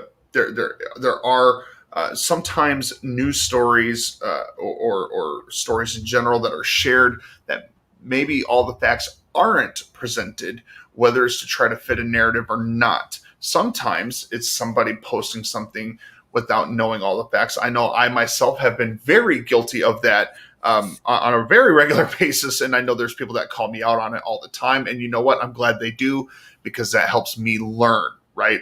So I think if we can, as a whole, okay, I don't give two shits about the political spectrum at this point, but as a society as a whole, as a people, can agree on something, to be factual in what we're saying, right?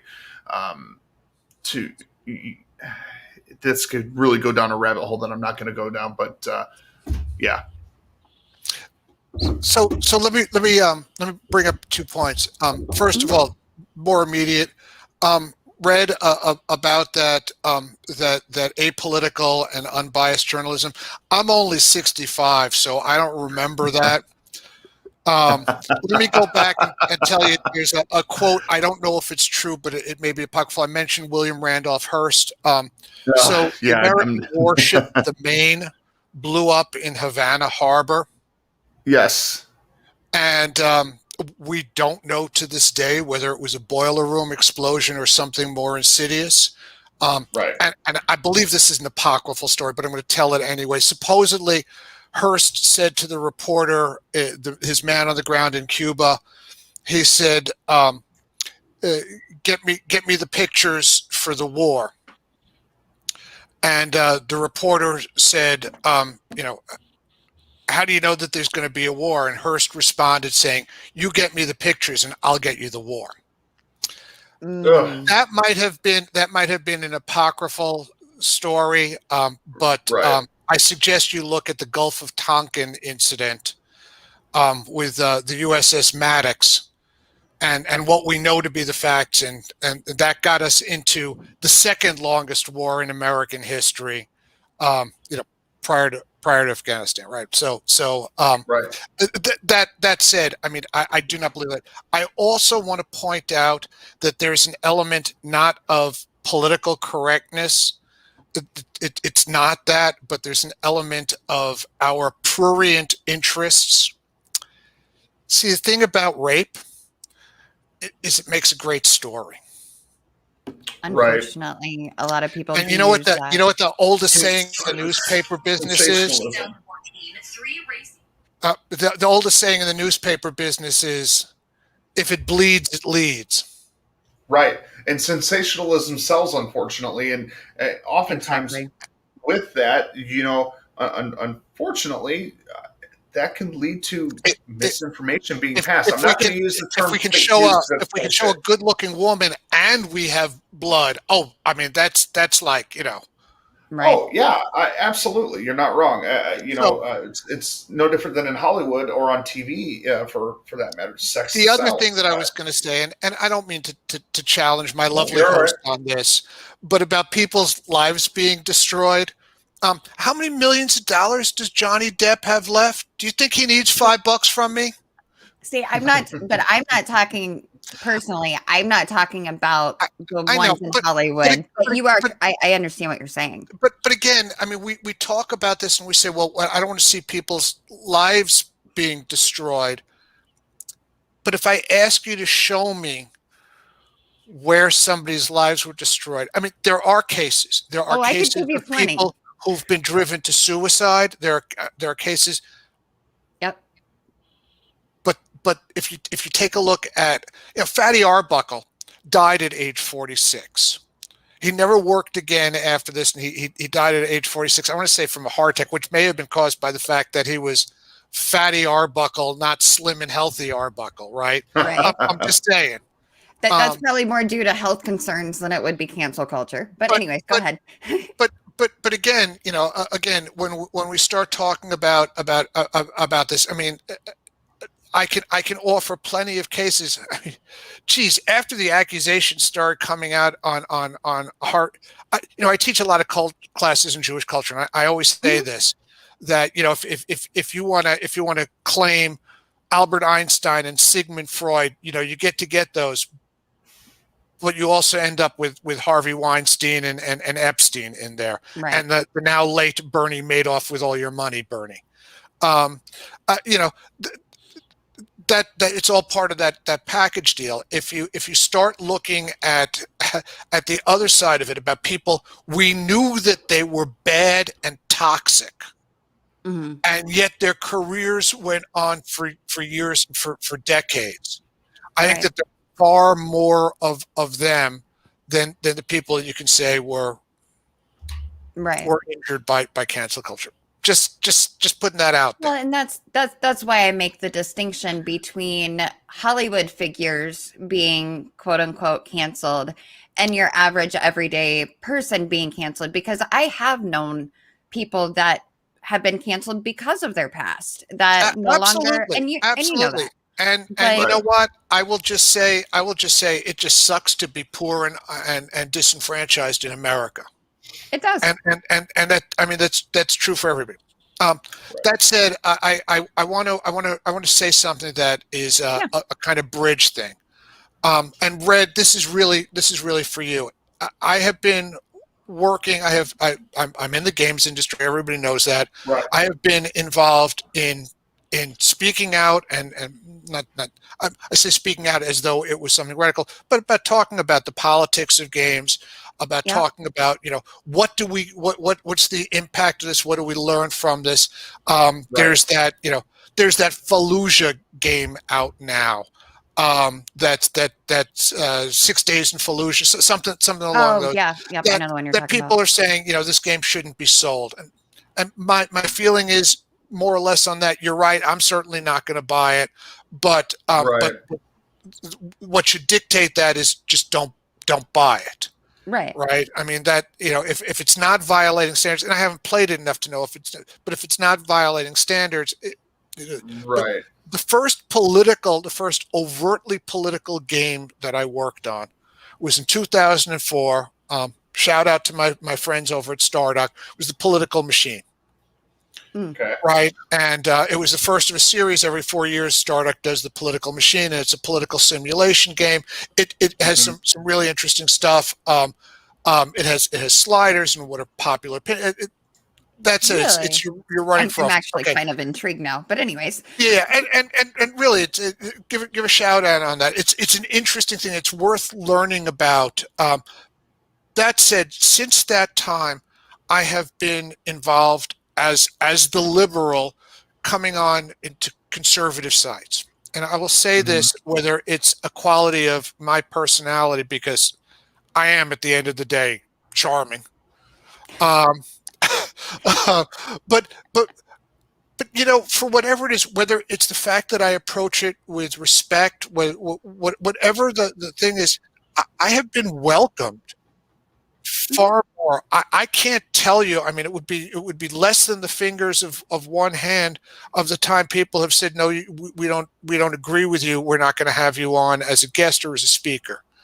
Right. What I have found in more cases is when my liberal friends find that I don't agree with them 100%, that they're not that they're dismissive or that they cancel me by any means, Right. but that they're shocked about that. I don't care Yeah. much for Ronald Reagan, but one quote of his that I use fairly often is, it's not what liberals don't know that gets them in trouble. It's what they don't know that they don't know. Yeah. That said, I'm going to hammer home just one last point at 7:55, some 14 hours, 7:56 now, so 14 hours after my day started today.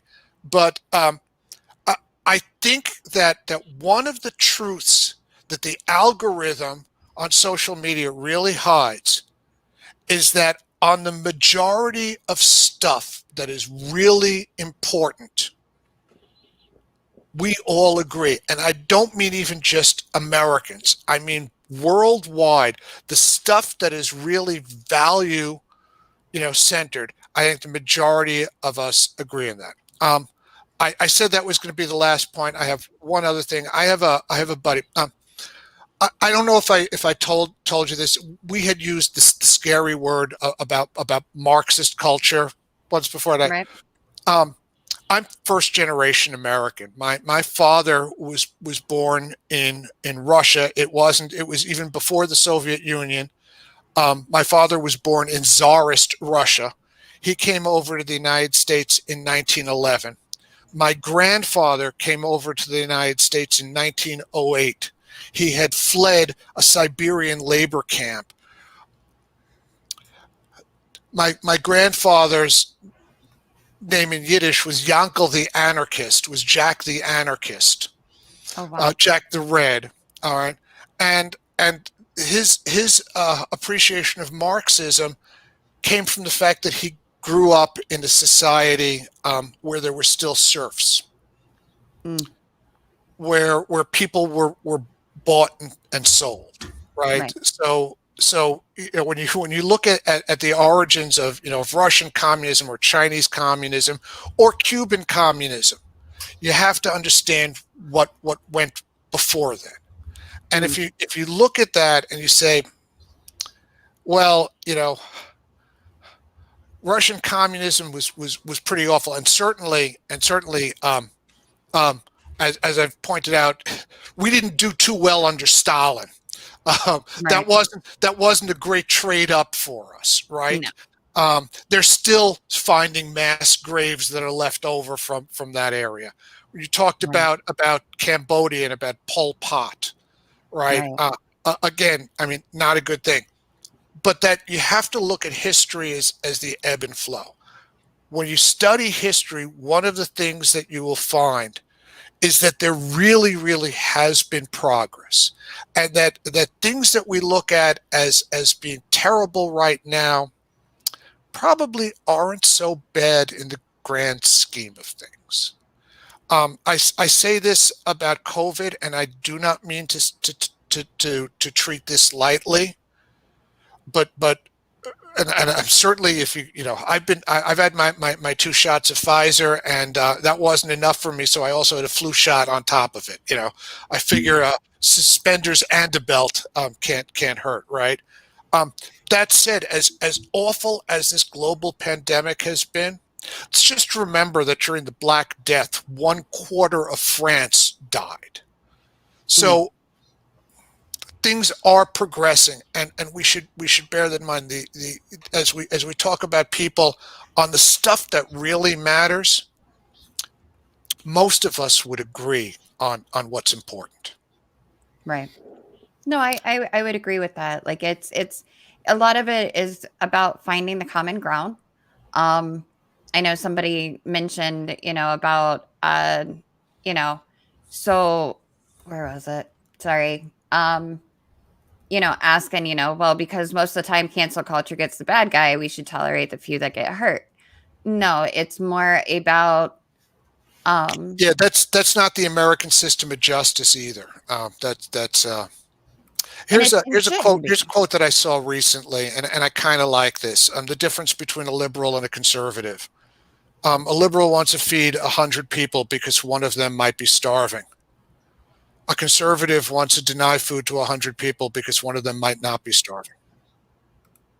I wouldn't necessarily agree with that. I don't know But if I will agree with it either. I'll agree to disagree. I don't know if I agree with that either. But I do think that that what underlies that is we should err on the side of forgiveness. Gotcha. That's what I think is the important piece to grab from it. And I think so. I think, a lot of times, and I really appreciate you coming on because obviously, yeah, we do agree on a lot of different fronts. And there's other fronts that we're just not going to agree on, or we agree with certain aspects of it. And that's okay. But the fact that, and there's even things, both Red and I probably tend to lean more on the conservative side, but there's still things that he and I wouldn't agree on.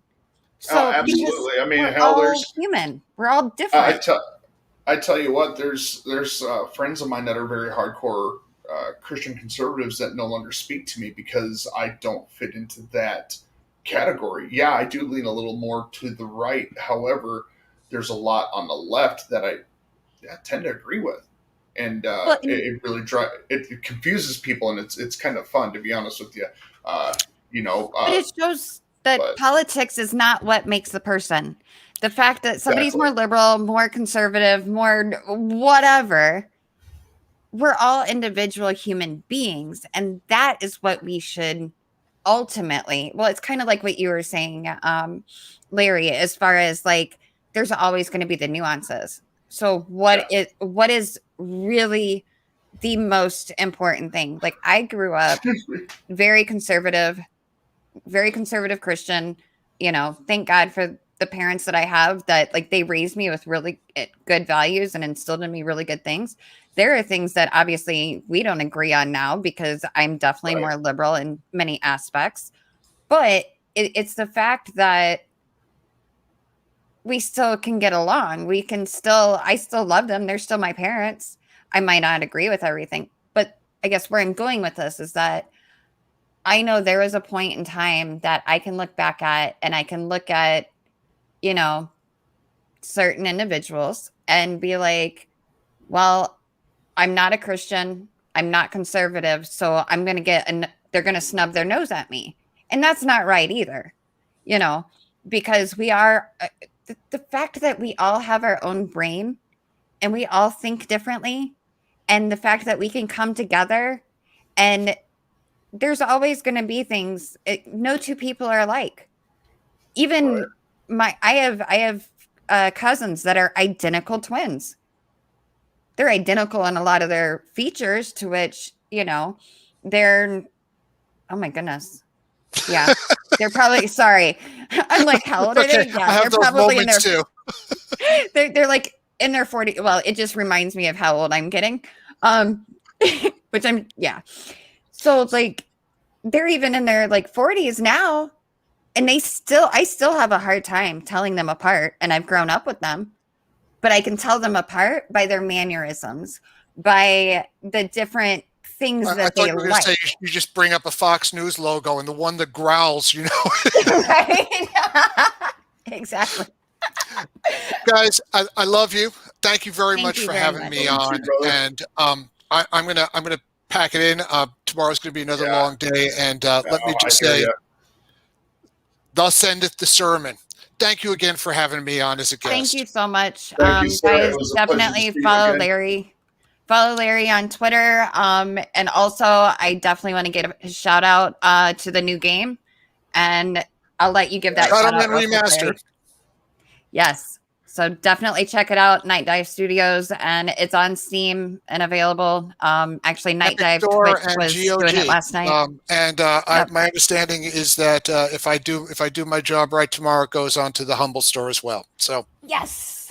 Oh, fantastic! Coming out on console by the end of the year. So again, thank you very much for this, and have a good night, guys.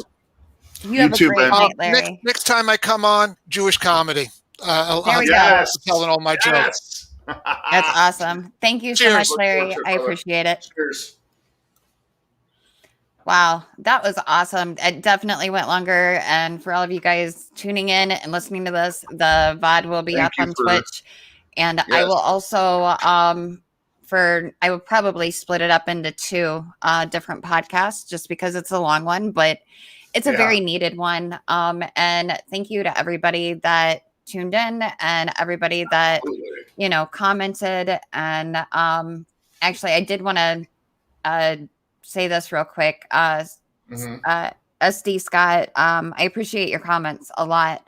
And you have a lot of really good points. Should we tolerate the destroying of some lives because more lives aren't destroyed, and honestly, a lot of it comes to philosophical conversations, which actually here pretty soon we will have a friend of mine, Corey, from Ireland on. And he was an archaeologist. He also does a lot with philosophy and everything. And that's one thing we talk about is how we as human beings are ever evolving and we are ever learning, being ing as in the verb, not in the noun, because that's the human condition. We never stop learning. And I was going to mention, he mentioned about Pol Pot in the 1970s in Cambodia and the Cambodian genocide. And one thing that I did want to mention, and this goes along with cancel culture real quick, is if we look at history and we try to take the things out of history that we don't like, we try to cancel them, we will be doomed to have the same mistakes over again. Pol Pot tried to take it back to zero and, start over. We are going to start over from here. And we it can't. did not end well. No. No, and unfortunately, if that is, it seems to me to be a trend that is going to continue, and it's a very dangerous and slippery slope that could potentially lead us down a path to events that we don't want to see in our lifetime. Okay? Absolutely. And for everybody that is tuned in, please understand these conversations that we have are not designed to offend or to oppress or any of that bullshit. We are here to simply educate and sometimes entertain. Yes. We are people who are able to have differing point of views and come together in a civil fashion and have that respect and that common ground understanding and know that just because we don't agree doesn't make the other person horrible. And it doesn't make them our enemy. Exactly. And that is a lesson that really needs to be retaught in our society. Respect is something that I feel has gone to the wayside, and it really needs to be reinstilled in all of our people on both sides. Absolutely. And Scott, you are very, very right. When we cancel the parts of the story that makes us uncomfortable, we also eliminate some of the context of the story. And Larry actually hit the nail on the head with that one too. You have to look at the context. You can pick and choose what you want. You can, that's exactly it. If we want to cancel one part of history, well, then we got to cancel another. And before you know it, it's just like, if we're only highlighting the things in life and in this world that are happy-go-lucky, that we agree with, that fit inside our own echo chamber, then we're doomed. Because you're missing out on so much more. Yep. Because there's that age-old saying that history repeats itself. Well, why does history repeat itself? Because we choose to keep only that which is good and that which makes us feel happy. And we don't want to talk about the uncomfortable things. Believe me, the way I grew up was, if it wasn't great, if it was uncomfortable, I didn't want to talk about it. And I still struggle with that to this day, that I make myself and I remind myself that we need, Red, you and I have mentioned this on hashtag the more you know, we need to talk about the things that make us uncomfortable sometimes. what we do, and it is something that we can't get away from, folks. There are, for lack of better words, shitty things in our nation's history. There are dark times in our nation's history. Does that make us infallible? No. Does that make us perfect? Does that make us horrible people? It does not. To try to sit and blame people today for the actions of yesterday, it's kind of ludicrous. All right. Right. The fact of the matter is, people, is we do have a dark history in our country, but those of us who are alive today are not responsible for those past actions. We need to drop all the barriers and all the bullshit and come together as one people. All right, this is getting old. This animosity, this fighting, it's done. It's played out. Right? It's just, in the words of the late George Carlin, it's all bullshit and it's bad for you. Exactly. Well, and the thing is too is that we forget so many times that, I mean, especially, and I'll use the US as an example. I mean, I talk to people in the UK, I talk to people all over the world, and I appreciate the experience to be able to do that because it helps me understand what's going on, because a lot of times here in America, we get so caught up on only what's happening in America and forget that we are one small part of an entirely big picture, which is the world, and that everything will affect it. But where I'm going with that is that here in America, at least politically, and it's spreading to even more than just politically, it's right versus left, Republican versus Democrat. And what we need to do is get back to the basics. Like, I would hear people say that when I was younger, and I'm like, oh, that sounds so dumb, but it's so true. What really matters? What, and because you have a differing opinion from me, whether it's political, social, economic, religious, whatever, if you have a differing opinion from me, that doesn't make you an enemy. Right. It's not the us versus them. And that's what we need to get back to. And that's why we have conversations like this. That's why we have discourse like this. Because that's the only way that real effective change is going to happen. Is if we can come together and have these hard conversations little by little. Do I think having an hour or 2 hour long podcast is going to change the entire world overnight? Absolutely not.